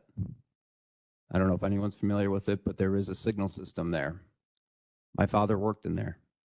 He worked as a railroad signalman for the Rock Island Railroad that actually went bankrupt in 1977. He would tell you if he was sitting here, tell you the whole long story. And as the saying goes, an Irish person's never been able to tell a short story. But that's the reason why Metra formed, is through bankruptcies. And there's a lot of Will County residents and railroaders, and I was one of them too. So I used to spend a lot of time in the Joliet Tower as a child, watching signals change, watching my dad. Probably not appropriate these days with all the different rules and laws. But I remember what this did for me and my community, and this is actually what gave me my sense of community. Will County did, the railroad did, my friends worked there, my family worked there, and fortunately or unfortunately for the railroad, I ended up working there.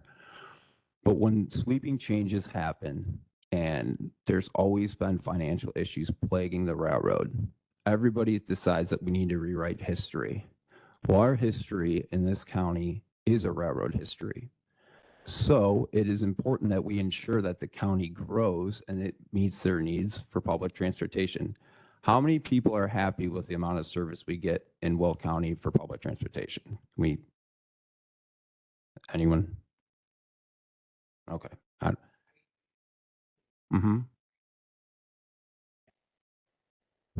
That's fair enough.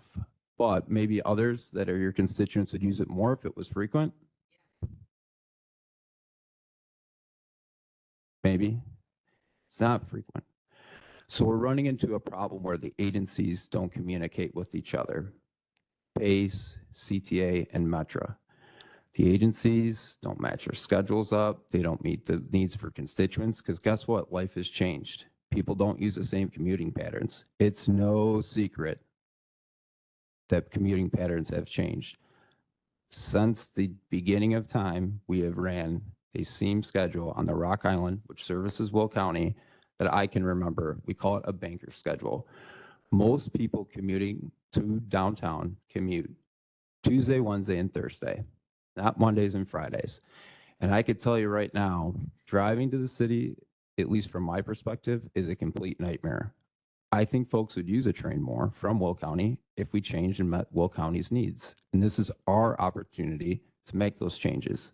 So what we have been working on as labor is a bill, and we have a coalition of 30 labor unions. So anybody that's under the RTA, which is CTA, PACE, and Metra, is working together with our partners in the counties, advocate groups, to try to be good listeners and change transportation for what it should be in the future.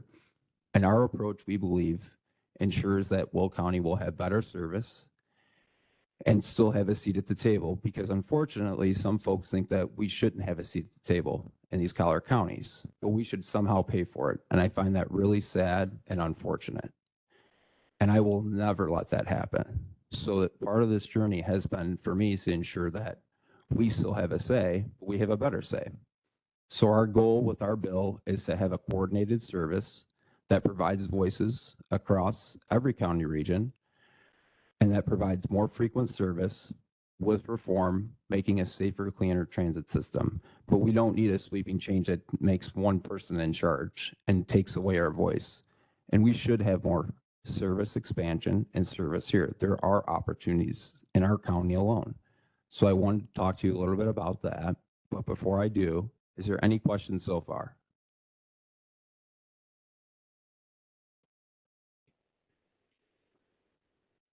It would be for everything. Because unfortunately or fortunately, I'll just give you this a little example.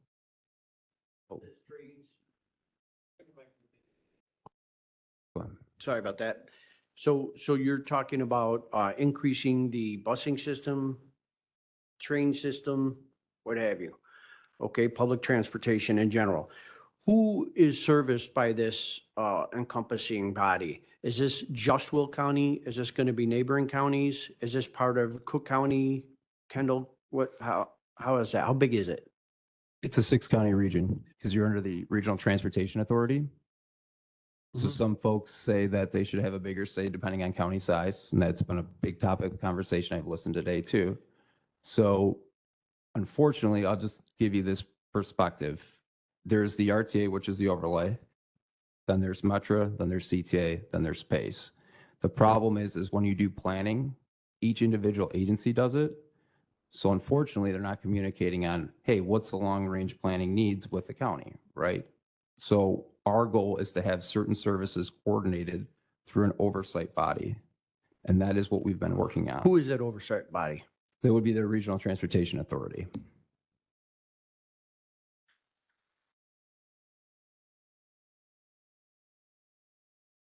So this has been in the making for a while. It has. I've heard, in government, a lot of times you listen to the whispers and then they become the loud voice that comes crashing down on you. So how do you address like Will County, which is half rural and half urban, where the rural area doesn't have a lot of requirement for busing?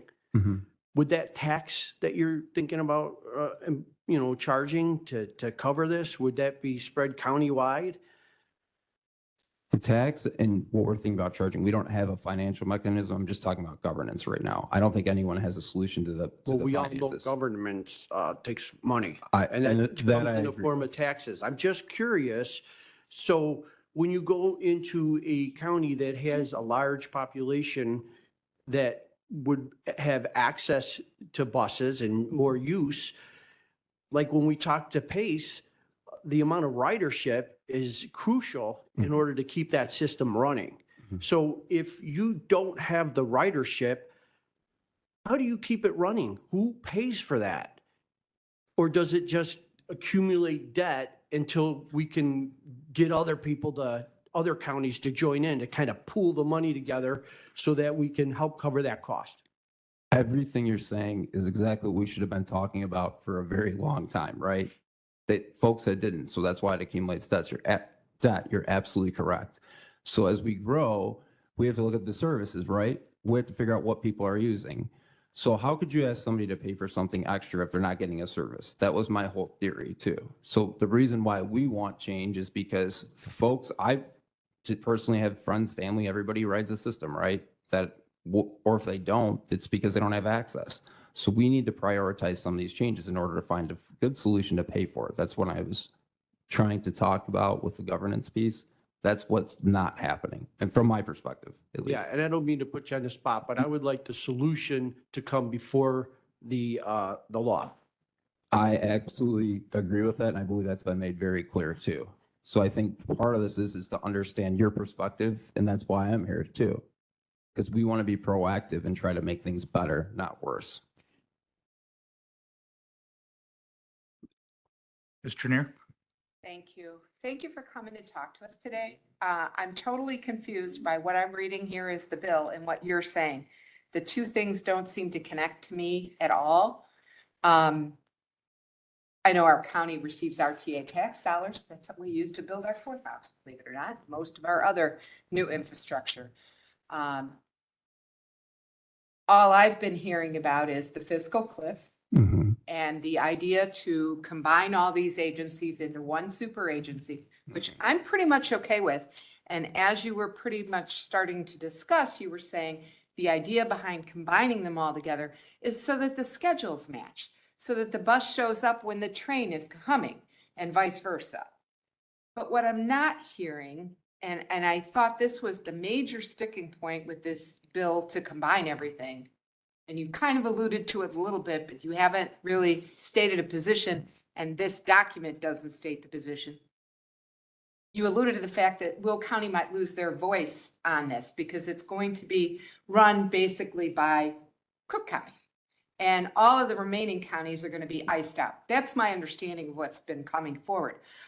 I can't see in this particular document that was provided to us, and I don't know if that HB 2963 fixes that. Are you for it? Are you against it?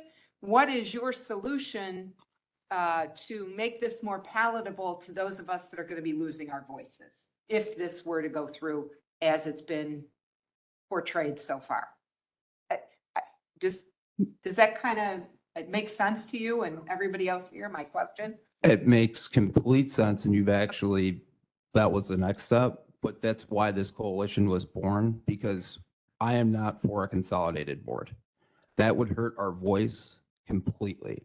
There are certain services that could be consolidated. Fares could be universal. They could have a universal fare card, certain things like that. But what they wanted to do was have a one-stop shop and say, we're going to combine every board and have one super board. Our voice will be taken away. And that includes labor. What people don't realize is that Metra is under a federal law. Maybe some folks do. There's another state law that provides for the other unionized workforce at CTA and PACE. We have a different pension system. I'm under a federal pension system because I work for Railroad Retirement. I pay into my system. Why would I want to take on all this different debt, these different things, and it's going to hurt the worker's voice, and we're not going to have a better service? And that was the first approach. So that's when labor came in saying, hey, we have to do something. This is going to hurt us. This is going to hurt our Collier County. This is going to hurt everybody and everything we know. And it was somebody that decided to put in a bill that said, hey, this looks good on paper, maybe to them. But if you really get into the details, just like our counterpart here, or Butler said, there is a lot of problems. I wanted to see the details too. And when I started looking, I said, this is not a solution. This hurts everyone. Okay, so what you're asking for, if I'm understanding, is for us to oppose this transportation bill. And by the way, I worked for a federal employees labor union for 23 years. I totally understand. My late father-in-law was the president of the union for the Railroad Retirement Board in Chicago on Rush Street. So I know exactly what you're talking about, and the laws and the rules for air and traffic are far different than your state regulations for workers, for unions and everything involved in that. So, and you're right, to combine that all under one agency might make it more difficult for them to deal with labor. But I will tell you from a county board perspective, we have multiple contracts. They all have the same negotiation rules, basically, with the exception maybe of the folks in the adult detention facility or the sheriff's office, because they seem to get they have different ways of arbitrating their contracts that work out much better for them than regular workers do. But I want labor to have a seat at the table. That's the only way this would work. So if what you're telling me is that that's going to take away, then I could absolutely be in favor of, or be against either one of these bills and be in favor of a proclamation that would state that we're against it. I appreciate that. So I will take it a step further. Looking back at history, I would tell you that if we went down to one board, that would doom everyone for failure. The first thing that you said that really resonated with me is arbitration. And most folks are familiar with that in this room. The process under the Railway Labor Act, which was started in 1936 to help stop disruption of interstate commerce, would be a huge issue, because guess what? If we were one board, would we know, is that under this law or that law? And as I say, public transit keeps moving, whether people want it or not, and it would be a total disaster. My vision would be watching these agencies saying, uh-oh, we need to hire all these consultants, spend all this extra money. We're not going to get any changes in the service, and it's going to start costing everyone more, and we're going to take away people's voices. And that is unacceptable to me. That is why this is born. So our bill does not do that. It doesn't take away folks' voices, and that was our way to oppose the other bill that came out, because if we didn't say anything or do anything, I think we're all going to be taken for a pretty rough ride, at least from my perspective. Which bill is your bill? Our bill is the labor bill, which we are the Labor Alliance for Public Transportation. And we have a website, unitedwemoveall.org, and I can get into further, look, I'll come back and I'll talk about this issue as many times as this group will have me. Because again, I care that much, and I will always care, because this is where I'm from and I'm born and raised here. So our bill is Senate Bill 1938 and House Bill 2963. So you're looking for support on these. This bill, but there is another bill out there, and that's that had one board and all the different things, and that got a lot of press in the beginning of time, and that's the biggest drastic change. We just I don't see, and my colleague to my left here made the comment, we don't really see that in this language here. So it's kind of hard, this is just a synopsis, I get that, but it's really hard to understand what this says and make that match what you want. They don't seem to go together to me. That's totally fair. We're getting further into the details than I think most have. But this is good for me because I get to talk about this too. But this is just a synopsis. That's absolutely correct too. And I absolutely think that folks are going to have a lot more input on this conversation. Do I think this issue is done or over with? Absolutely not. This is a huge issue. But I think it's important to realize that we don't even have a coordinated fare system, and things are supposed to be done that haven't been done. A universal fare card is in the current RTA Act today. That doesn't even happen right now. You can't, everybody has different applications. They're not planning or scheduling together. They're not, I guess I could ask this. How many times has folks come in here asking for input like this? But we should have been doing that for the longest time, my perspective. And it's taking a drastic change or a big issue for this to come up, but we do need to have some changes where people have more accountability. And I think folks should have accountability. I think everybody on this board is always held accountable by their constituents, I hope. I don't know any elected that's not, but I think that board needs to be held accountable too, whoever's in those roles. So certain things like accountability to board seats, or we talk about safety and security. I don't think anyone probably would say that they would feel good to send their child on a CTA bus or train right now. Maybe Metro, I'm not sure. Does anyone feel safe on CTA or PACE or Metro or? I do. Okay. But I do. And do you feel safe on CTA? Right. Okay. So most folks that I'm hearing don't feel safe. You're shaking your head. No, it's okay to talk, to me too. But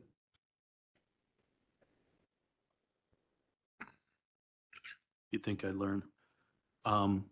I can't say that I've taken the CTA or that. I've taken, and candidly, Brian and I know each other. He lives in my town, so. I've taken the Metro downtown and that, and I feel perfectly safe on that. However, though, getting on and off in the city of Chicago, as long as the sun's up, I guess I'm all right, but I'm a guy and I'm older and hopefully can outrun somebody. But at the same token too, I would not want my wife or my daughter taking the CTA. It seems as though in the news, you usually hear things happening either at a stop or on a bus or things like that. So, I mean, I think, I don't know. It's my personal opinion. Like I said, I haven't taken the CTA myself or that. But it ultimately, you mentioned, Brian, the word safety before. People want to be able to move about this country and feel safe in any location. And that's the thing that we've got to get back to is that everybody respects each other. Everybody treats each other with respect and they abide by the laws. And I think that's the biggest challenge that they have is that things happen on these trains and you used the word before, spirals downward. And I think that's where we're at with some of this public transportation and that. So, yeah, I nodded my head, but yeah, I was, thank you. Thank you for coming out too, is because to your point, Brian, most people come out here and tell us that we need more money. You're out here saying, here, we need to look at this problem before the problem actually, hits us square in the eyes. So thank you. Well, I appreciate that. And I appreciate your comment because I do think people feel safe on Metro, but Metro has their own police force that's dedicated just to Metro. CTA and PACE don't have that. So how do you expect people, like as you pointed out, to ride the system, even if they had access, if it's not safe? Because I certainly wouldn't. So then we end up in a death spiral, but no one wants to fix it. But that's a priority. That is everybody. It's not just the people who commute. It's the people that live around the system, the people that work there. And no one is addressing that because once you get downtown, you might not have access to somewhere else. But unfortunately, even if we had the system set up where the schedules were combined or working off of each other, I don't even know if people would want to ride the system. So that's a big problem to me personally.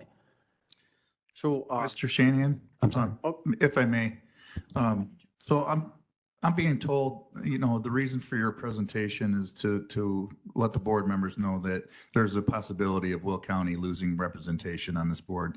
And I think that you have achieved that through our discussion. You're not looking for any official vote in support of any resolution here at all. So I would try to, for the sake of time, I would really appreciate if we can wrap this up and move on. We've been in 2 hours deep and we haven't even got to item number 3. I only have a short question. So I just want to apologize for my aggressive behavior before, if I seemed a little anxious or, okay, good. I'm glad it was all inside. Because now I understand your position. Okay. You're just discussing something that's up there. Okay. Because this has been something I've been concerned about for the past couple of years, that this was creeping up on us. And this is going to be like a heavy burden to the taxpayer of Will County if this goes through. So your labor bill SB 1938, and then was the HB 1963? It's the House side, yeah. All right, thank you. So yes. But I'm good. Thank you so much for the time. I appreciate it. But You're welcome. Any last comments that have to be made? Member Bullock? Hi, question for you. You don't have to give me detailed answers, just, has there ever been an attempt to bring all of these boards together to discuss the idea of the coordinated schedules, coordinated fares, any of that, without it having to be to this magnitude? I understand we don't want to lose our voice, 100%. I'm there with you. If you would have led with telling me that one of the things or a big deal that we want to do is coordinate these schedules and the fares to make the usage easier for everyone, I've been right there with you from the get-go.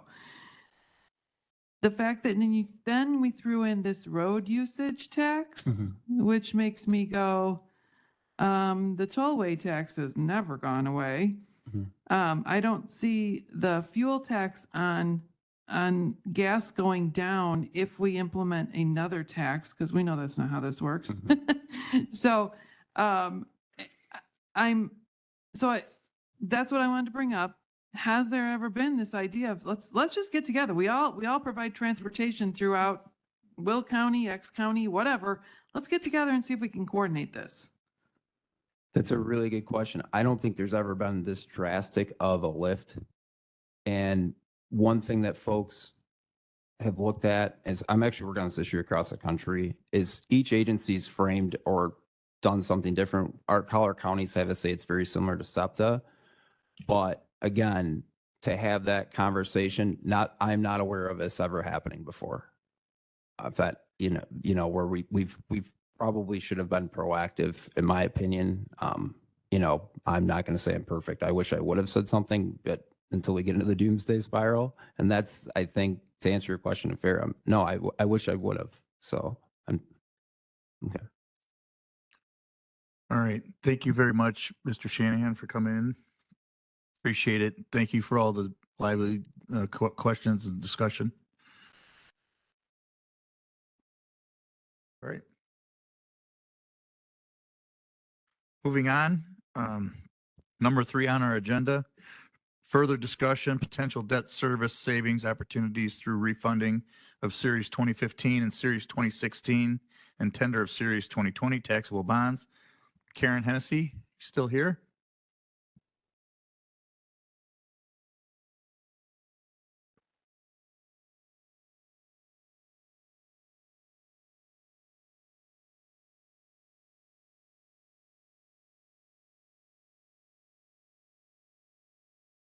Good afternoon. Chair Newquist, I didn't know if you wanted to add something before I just was going to do a quick review of what was presented at the Finance Committee. Sure, I'm happy to. We did go over this in finance, and I think the decision was pretty clear that we should take advantage of this opportunity, but I will let Karen explain why. Thank you. Okay, good afternoon again. Last week, Wells Fargo and Spear Financial Services, our partners in issuing debt, came out and made us aware of a refunding or a savings opportunity for our existing debt. The easiest, probably the quickest way to look at it is go to page 13. I don't know, is he still in there, Tim? There you go. So there's 2 parts of this refunding. Two parts of this savings proposal. One is a refunding of our 2015 and 2016 bonds. We would reissue debt at a lower interest rate and pay these down. The savings on the 2015 and 2016 together would be $890,000. That would not be all at one time. It would be over the life of the bonds. And you can see on your right-hand side, or I don't know which way you're looking at it, that the savings would be from 2025 up to 2036. So a little bit every year. The net present value of that is $744,000. The other part of the transaction is a tender. A tender is where we contact bondholders and offer to buy back their bonds. It's the same thought process. We issue debt at a much lower interest rate and pay down the older debt at a higher interest rate. For the tender transaction, what we would offer would be less than we would end up paying over the lifetime of the original debt. What the next steps would be for this is to begin working on a parameters ordinance. What a parameters ordinance is, it'll define each of the transactions and it'll set parameters that we have to meet or the transaction cannot move forward. So in this example, the savings for the refunding would be roughly 3%. Close to that, it would be 1.27 plus 1.91. And the savings for the tender would be 6%. It can be set as a percent or it can be set as a dollar amount. The parameters ordinance is good for 6 months. So if in 6 months the market does not stay where we could recognize this savings or something close to this, the transaction would not happen. The ordinance would be approved. I believe it would come forward to the executive committee and move forward to the whole board. And again, in 6 months, if the market doesn't meet this, we wouldn't move forward.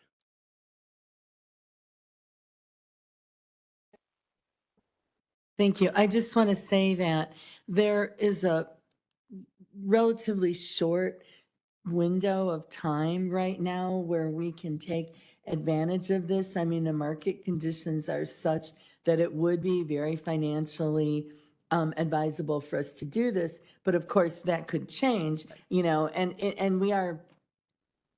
because of that 6-month window, we don't have to exercise. If we opt to go forward with this and market conditions do change, we're not obligated to do either the refunding or the tendering. But we don't want to take too long to decide to do this because we could move ourselves out of the window of opportunity if rates change. I just want to make that point. Well, and to add on to that, getting ready for a bond transaction is a 3-month process. So the parameters ordinance would come back to the board in May or June, and that would give us till the end of the year. All of these bonds are callable, or I should say the refunding bonds are callable as of November 15th. So 90 days prior, we can do a refunding transaction, which would be the middle of August. So we want to be ready. You know, I try not to watch the news these days, but we were doing terribly and now everything's back. Yeah. So it's that quick. I mean, we'd like to have the ability to act when the market's favorable to us. Karen, I think there's a couple questions that they want to jump in. Leader Richmond? Thank you. So Karen, I know in your, the presentation that the Wells Fargo guys gave us last week, there were 3 sets of fees. You know, one legal fee it said to be determined. Have you scoped that out at all, or? The one that's a little bit, for the refunding of the 15 and 16, that isn't any different than any bond transaction we've done in the past. The tender transaction has a few more layers of expense to it because we do not know who our bondholders are. We have no ability, so we have to pay someone to research and contact them and offer, you know, send them the offer to purchase the bonds. No, we have not gotten a cost for that. I think probably we'd have to figure out if we're actually going to, you know, maybe get the ordinance ready. I don't have a way to gauge it. No, I do recognize there was some substantial savings based on the information that they provided us. But then there were 2 other areas too, where information and tender agent of $12,800. And that That's is a whether cost we- that's fixed. We pay that whether we end up doing it or not. Or not doing it. Okay, and then the dealer manager, $2.50 per bond tendered. That's only if we Move forward. move forward. Yes. Okay. So the only my understanding was the only cost for the tender transaction that we are tied to is the 12,800 because we have no way to start the transaction without that information. Okay, I just wanted clarification, so thank you very much. Member Trenier? Yes. So if I'm seeing this correctly, we could save as much as $5,300,000. That's the gross savings. Yes. That's before the expenses. No, that's net of expenses. Oh, okay. The net present value, so I apologize, for the refunding, it was, the net present value is 744,000. The net present value of the tender, assuming we have a 30% participation, which is a little less than what they normally see. They said they normally see 40. They're trying to be conservative. That would be 2.9 million. Okay, so then our total savings then would be 3.6 Yes. million before expenses. We know it's 12,000. No, that includes the expenses. Yes. Okay, all right. That part's good. Does this kick our timeline for repayment down the road? No. No. Okay. What we've typically done with refundings is you stay within the original issuance time. So, the new bonds issued would stay within the same. So for 2015, they would end relatively like 2018 or 2028. The 2016 bonds would go through 2042. Those were the original terms. Yeah, that's what I wanted to make sure. Okay. I don't think I have any questions. It definitely sounds like a good idea, and I understand the need to have the okay ahead of time. It's like my giving my okay to the Merrill Lynch people who traded away a whole bunch of my bonds over the last week, I guess, and now probably are going to buy them all back at a lower price. Who knows? That's what I pay them for. And the board would be, I mean, even, the ordinance will move forward, hopefully we'll get that approved. We will make you aware every step of the way. Sure. If we're moving forward, what the market is. I can ask Wells Fargo to come back when we're ready to have the ordinance approved by the board. They can come back and do another, an update to it. Yeah. Or a No, that- presentation if that's helpful. Yeah, no, we need to give them that authority because these markets change in 24 hours. Yep. And if they can't move, then we miss out on the savings. Well, a day ago, I reached out to them and said, wow, what do you think? The market doesn't seem too good. And they gave me a list of bond transactions that had halted. That's all changed today. Yeah, So no, it's crazy. It's that quick. And unfortunately, these are not quick transactions. I mean, it's slow. There's a lot of legal things that have to be done. In just the timing of it, it takes a while. But they think they can do it, so. Yeah. Okay, thank you. I just want to add one more thing, and this, I didn't know this, the Wells Fargo guy explained it.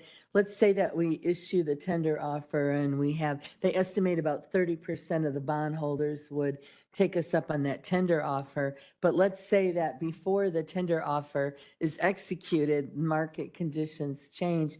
Even though they've accepted that tender offer, we are under no obligation to tender that bond. So there's very minimal risk to the county except for the fees that we would, of course, pay regardless. Karen? So if there's no more questions, I just want to make everyone aware that we'll be moving forward with the preparing a draft of the parameters ordinance. If possible, we'll bring it to the May Executive Committee and in the board. If we don't make May, it'll be June. All right. Okay, thank you. Thank you. All right, down to some business. Number 4, resolution and IGA to expand the Will County Mobility Management Program to include Shanahan, Manhattan, and Plainfield Townships. Motion, second Freeman. I don't even know if we have a roll or not. Open it up for discussion. None. Can we get a clean roll, please, Jackie? Excuse me. Yes. Oh, I'm sorry. So I just want to clarify that this is an agreement that is being made to allow other townships to enter into an already existing rideshare program, and that this is not language for a plan that has been put in order. You understand? Am I clear on that? Let me This is not a plan for our Access Will County. Let me invite Elaine Bottomley down to answer your question. And I'm sorry, I didn't see your light, and now I see Mr. Richmond as well.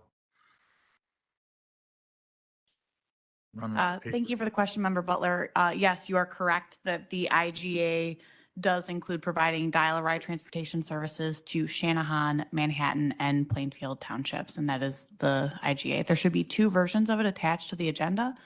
One of them is a red line.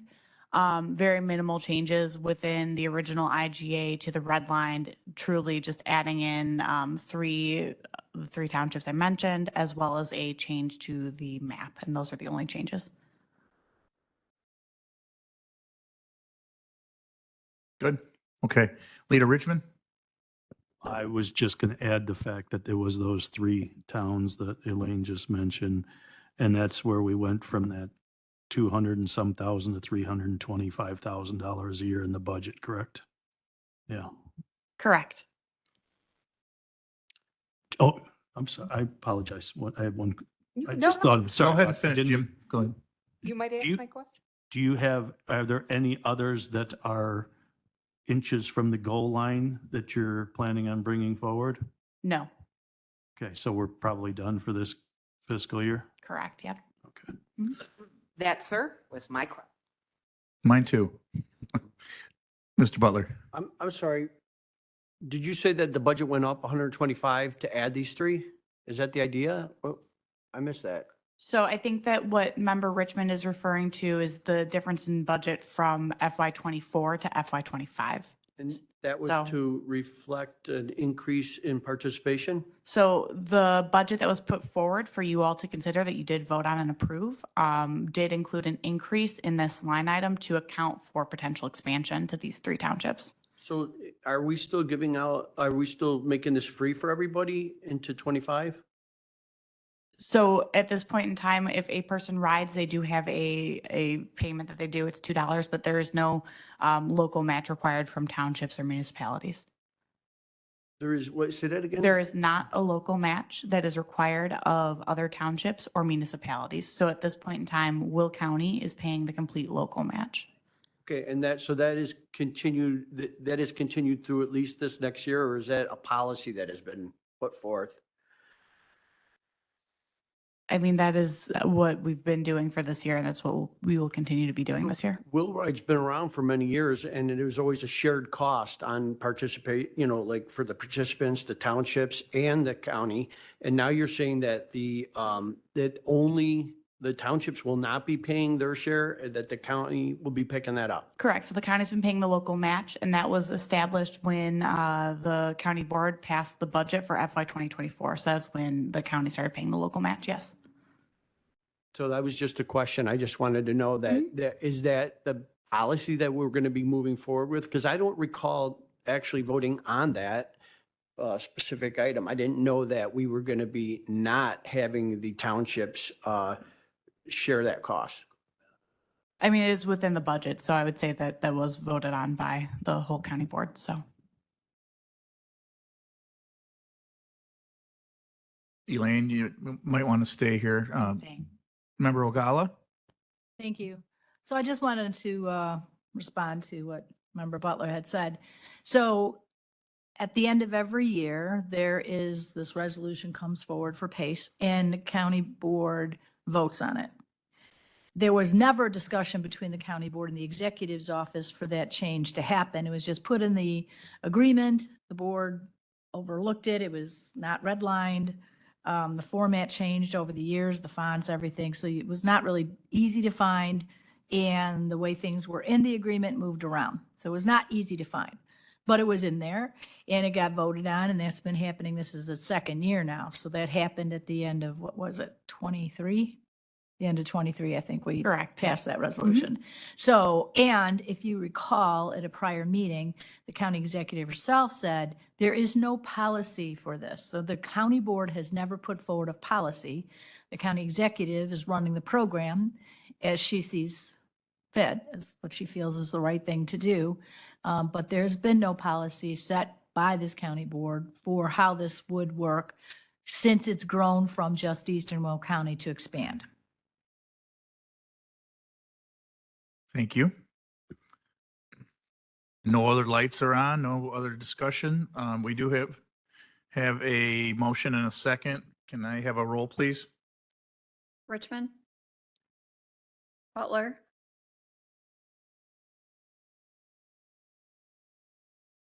Freeman. Hickey. Logan. Newquist. Pretzel. Trinier. Williams. Van Dyne. Yes. Motion carries. Thank you.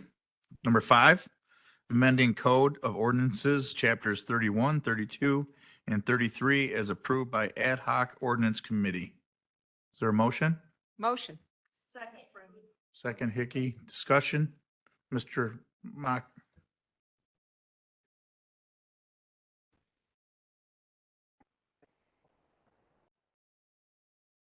There's one thing I'd like to bring to everybody's attention. It's minor.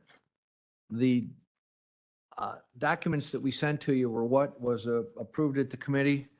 I retyped them up in the format that the committee directed, which is why they're all indented and nice and they got bold things. When I redid it in chapter 32, I made a typographical error. I'm going to ask if somebody would make a motion to correct that typographical error.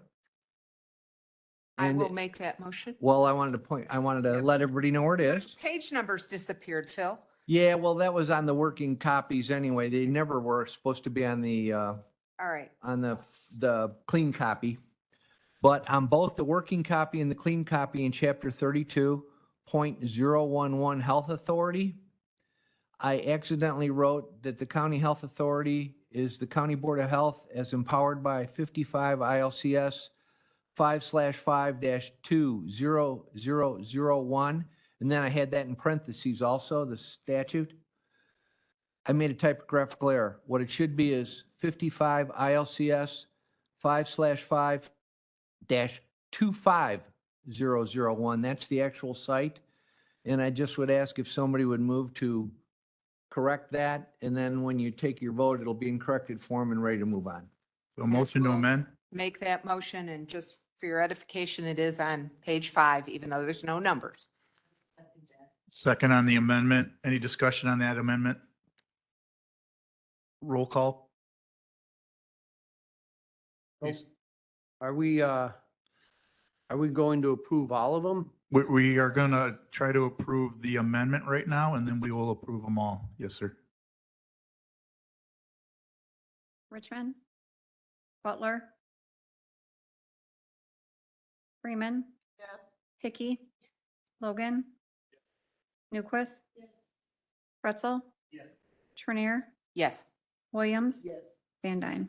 Yes. Motion carries. Motion carries. Looking, we do have a motion and a second to, let's see, do we need a new motion as amended? Yeah. Yes. Okay. So I'm looking for a motion to. Thank you. Second, Freeman. Is there a previous roll? Previous? Thank you. Second, all those in favor, please say aye. Aye. Is there anyone opposed? Motion will carry. Thank you. With a clean roll. Number 6 on our agenda, amending resolution approved by the Finance Committee appropriating sponsorship funds and workforce services budget.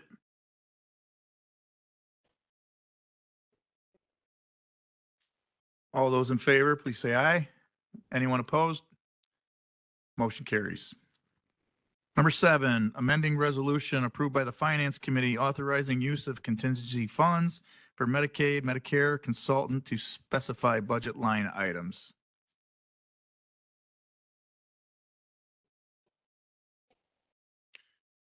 Question, Ms. Trinier? Yep. I would just love it that when this is done, that the finance committee gets a report on the amount of money saved or new money found, however you want to look at it. I'm sure they're going to find some. I just would like to know how much. I would invite Mrs. Howard to maybe join us next Finance Committee with that information. Well, No? we're hiring the consultant. Oh, I'm first, so I sorry. think it's going to Yeah. take a while. I'm sorry, I misunderstood what Yeah, you said. no, they're going to hire a consultant. They're going to look at what we're doing, and they're going to make some recommended changes that hopefully will bring us some additional revenue. Yeah. She goes, not me. Yeah, and I just want to know, It's been a long morning. because this wasn't a separate ad hoc committee or anything, and I don't think it was brought forward by the health department or the Sunny Hill, but it was brought forward through finance, I guess, to some degree. And I just would like to know, how it pans out. And I don't know where that would appropriately come from. So if it's finance, so I'd really like to make sure our chair of finance is aware. We'd like to know. Very good. All those in favor, please say aye. Aye. Anyone opposed? Motion carries. Number 8, resolution qualified senior citizens homestead exemptions.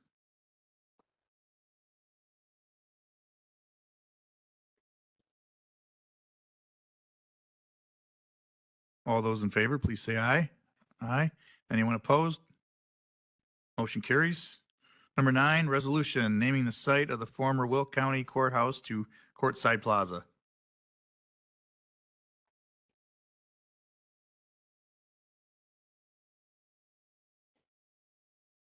Any discussion? All those in favor, please say aye. Aye. Any opposed? Motion will carry. Number 10, resolution authorizing the county executive to execute an IGA between the Village of New Lenox and the County of Will for one-day annual fall household hazardous waste drop-off events.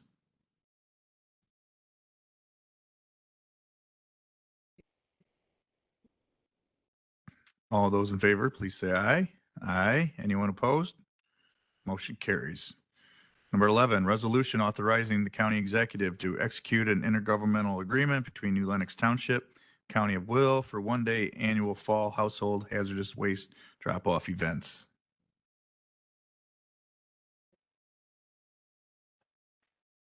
I hear some chatter. I think the first one was the Village of New Lenox. This one's the township. So, yeah, I kind of did too. Previous, any discussion on the township? No? All those in favor, please say aye. Aye. Any opposed? That motion will carry.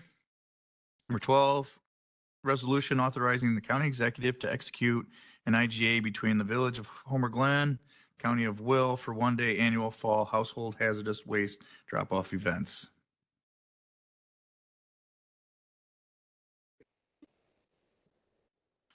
Thank you. Question?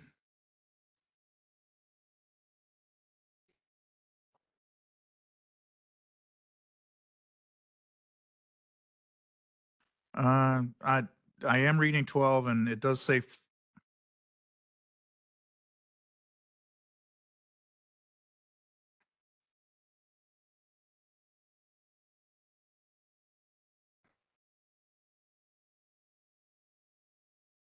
I am reading from the hard copy as well, so.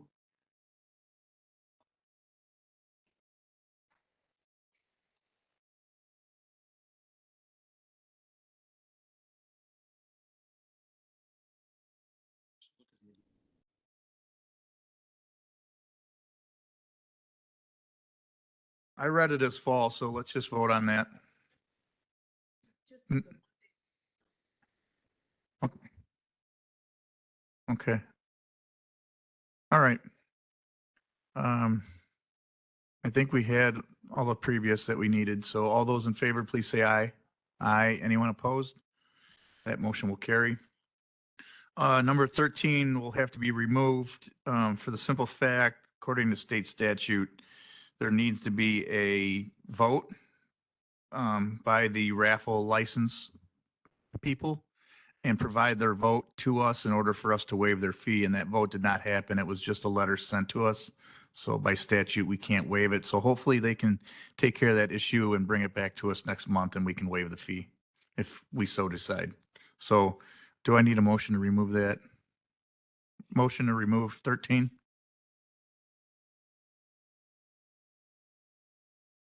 Thank you. All those in favor, please say aye. Aye. Anyone opposed? Motion carries. No other new business, I don't believe. Then we are not requesting any state's attorney's opinion. So let's move on to committee reports. You guys want to go one by one, or you want to just feel free to jump? Does anybody need to speak on behalf of their committee? Okay, well, I'll just offer it up then. Public Works and Transportation. Vice Chair Revis is not here. I think everything. Question, and I just wanted to get clarification. Our highway engineer, Jeff Ronaldson, wanted to make sure that one of the items dropped off. That's going to be. Want to make sure that's taken care of. That will be taken care of here at the end. Yes, thank you for the reminder. Yep. Capital improvements. Chair Freeman. Thank you. Finance, Chair Newquist. Yep, just most of what we have on the agenda, we've already spoken about today, with the exception of appropriating some grant funds. But one thing I want to point out is that we will be voting on the final 2024 levy numbers for fiscal year 2025. When we do the budget and the levy, it's based on estimated revenues. And these are the exact numbers that we received. So it's just kind of a procedural thing, but people have questions, they're free to ask them. But I just wanted to point that out, that that's going to be on there. Thank you. Okay, thank you. Chief of Staff, are you you have concern? I don't think that we're actually voting on those. I think that that was strictly an informational item that was presented to the finance committee. I was just going to say, at the township, we don't vote on them. The township supervisor just signs the document and sends it back. The finance committee was on a roll and they took a vote on I it. was gonna say, we voted on There it. was nothing really to vote on. They just moved along, so. It's attorney like, hey, am I supposed to be having this voted on? Okay, thank you. All right, thanks for that clarification. Let's move on to legislative. Chair Ortiz is not here. Vice Chair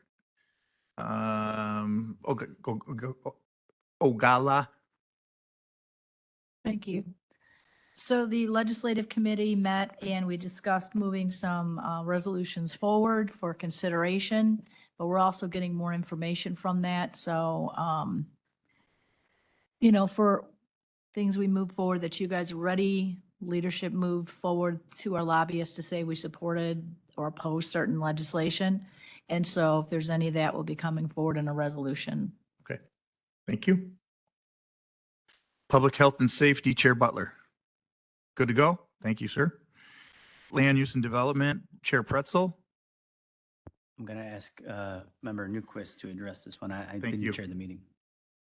It was a really kind of short, only a 2-hour meeting, so I'm not gonna say anything. All right, great. Landfill, Chair Dean Schlotman is not present. Who's Kelly Hickey, Vice Chair Hickey.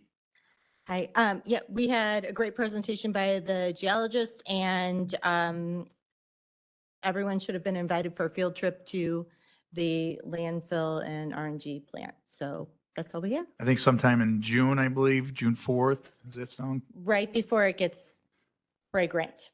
right? Executive Committee has nothing. You don't want to hear any more of that. Appointments by the county executive. There is quite a few, and to be honest, Motion to postpone? okay. Well, here, let me just throw this out here first.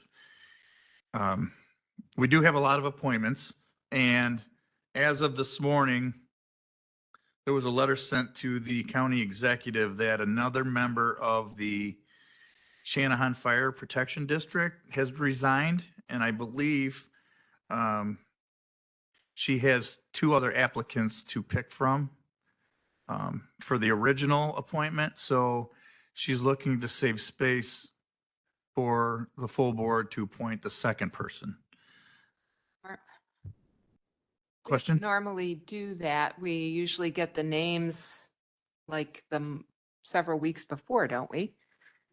Yeah, and I believe, if I'm not mistaken, I believe all these names provided? Nope. They were not? So I'm a motion to postpone until we get more information, and then a motion to postpone to our next executive meeting on the appointments. All right, just let me see here. Hey, Joe, I think we were given the names of all the people that were to be appointed, but I think what I hear you saying is there's a potential for an additional one that we don't have that information on for just that one individual.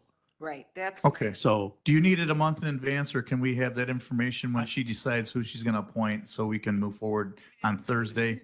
We do have a week. can we get it by, Sherry? Well, I'll If tell we you, get it, hey, Joe, if we get it in like 2 days, does that give us time? if not, Because I don't want to hold up yeah. something if Yeah. it's, And if not, if you're not comfortable, then I guess that one individual can wait a month, but if we we'll could see how the board yeah, decides. just on keep that. them separate and then this way we Yeah.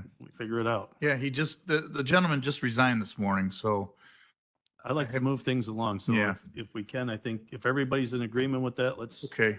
So let me let's get it in address, Within the next 2 days. all right, appreciate say- that. Let me Well, wait a address, second. Today's Thursday, I'm sorry. Yeah. If we can get it by tomorrow, Is that possible? close of business? well, if the county executive had, I think she has 2 individuals to choose from now. If she makes that decision, I'm sure she would have 0 issue sending that information Yeah, forward. let's try and do that so we can. But if we have to wait, we have to wait. Okay, Yes. thanks. Let me address Mr. Butler's concern. Dan, you want to turn your, what's your concern here? You want to postpone? Yeah, I would like to move to postpone till our next executive meeting to go through all these. I have not received any information on these people, their applications, all the stuff that we used to get when we first started. And I thought we were under an agreement that information would be provided. You got, Chuck, go ahead. We sent it all. We sent everything that was sent over by the county executive's office. We sent over to every county board member per request. Initially, we sent over only the public side of things. You guys, the board has requested more detailed information that includes the applications. The day after we realized we didn't send you that information, we sent you the complete packets. So to our knowledge, we've sent you everything that you had requested. Was that via email? Via email, yes, by Jackie. Could you assist me and just give me the date to make it easier for me? Because I missed it.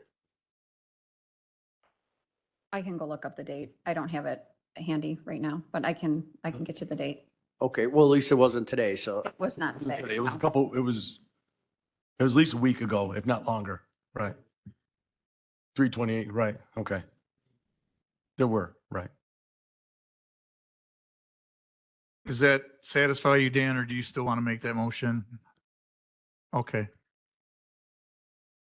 That might have been on purpose. I don't know. Just kidding, just kidding. It's time to start laughing a little.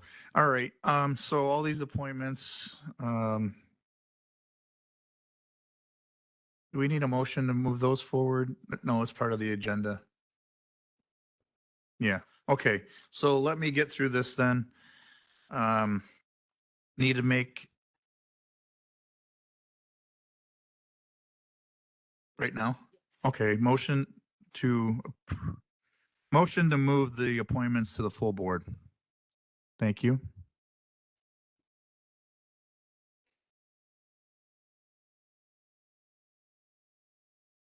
Understand. Okay. All those in favor, please say aye. Anyone opposed? Mr. Butler's opposed. Thank you. All right, I'm gonna resort to my notes here. I hope I get all this right. We removed number 13 on new business. We had a motion for that. Added executive. Yes, that's my other sheet.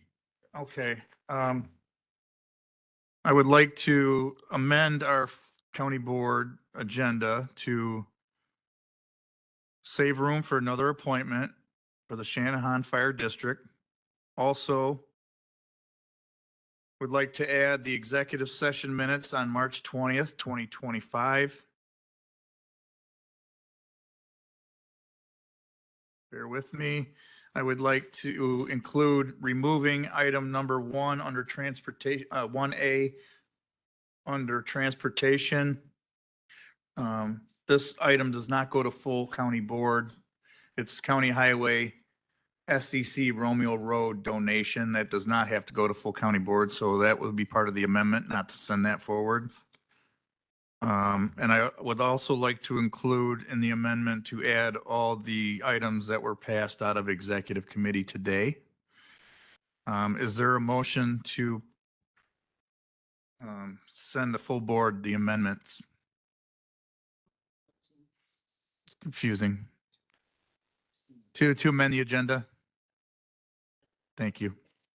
Second, previous, second. All those in favor, please say aye. Anyone opposed? That motion will carry. Oh, Mr. Butler, are you a yes on that? Thank you for that, Jackie. Okay, now we need a motion to approve the agenda as amended. Second, Richmond. Previous. Thank you. All those in favor, please say aye. Aye. Anyone opposed? Motion will carry. Is there any public comment? No public comment. No announcements or reports by speaker. I believe I just did. Well, actually, I jumped ahead. We did approve no executive session. We did just approve the county board agenda. Next meeting is scheduled May 8th, 2025. Motion to adjourn. All those in favor? Anyone opposed? Motion carries.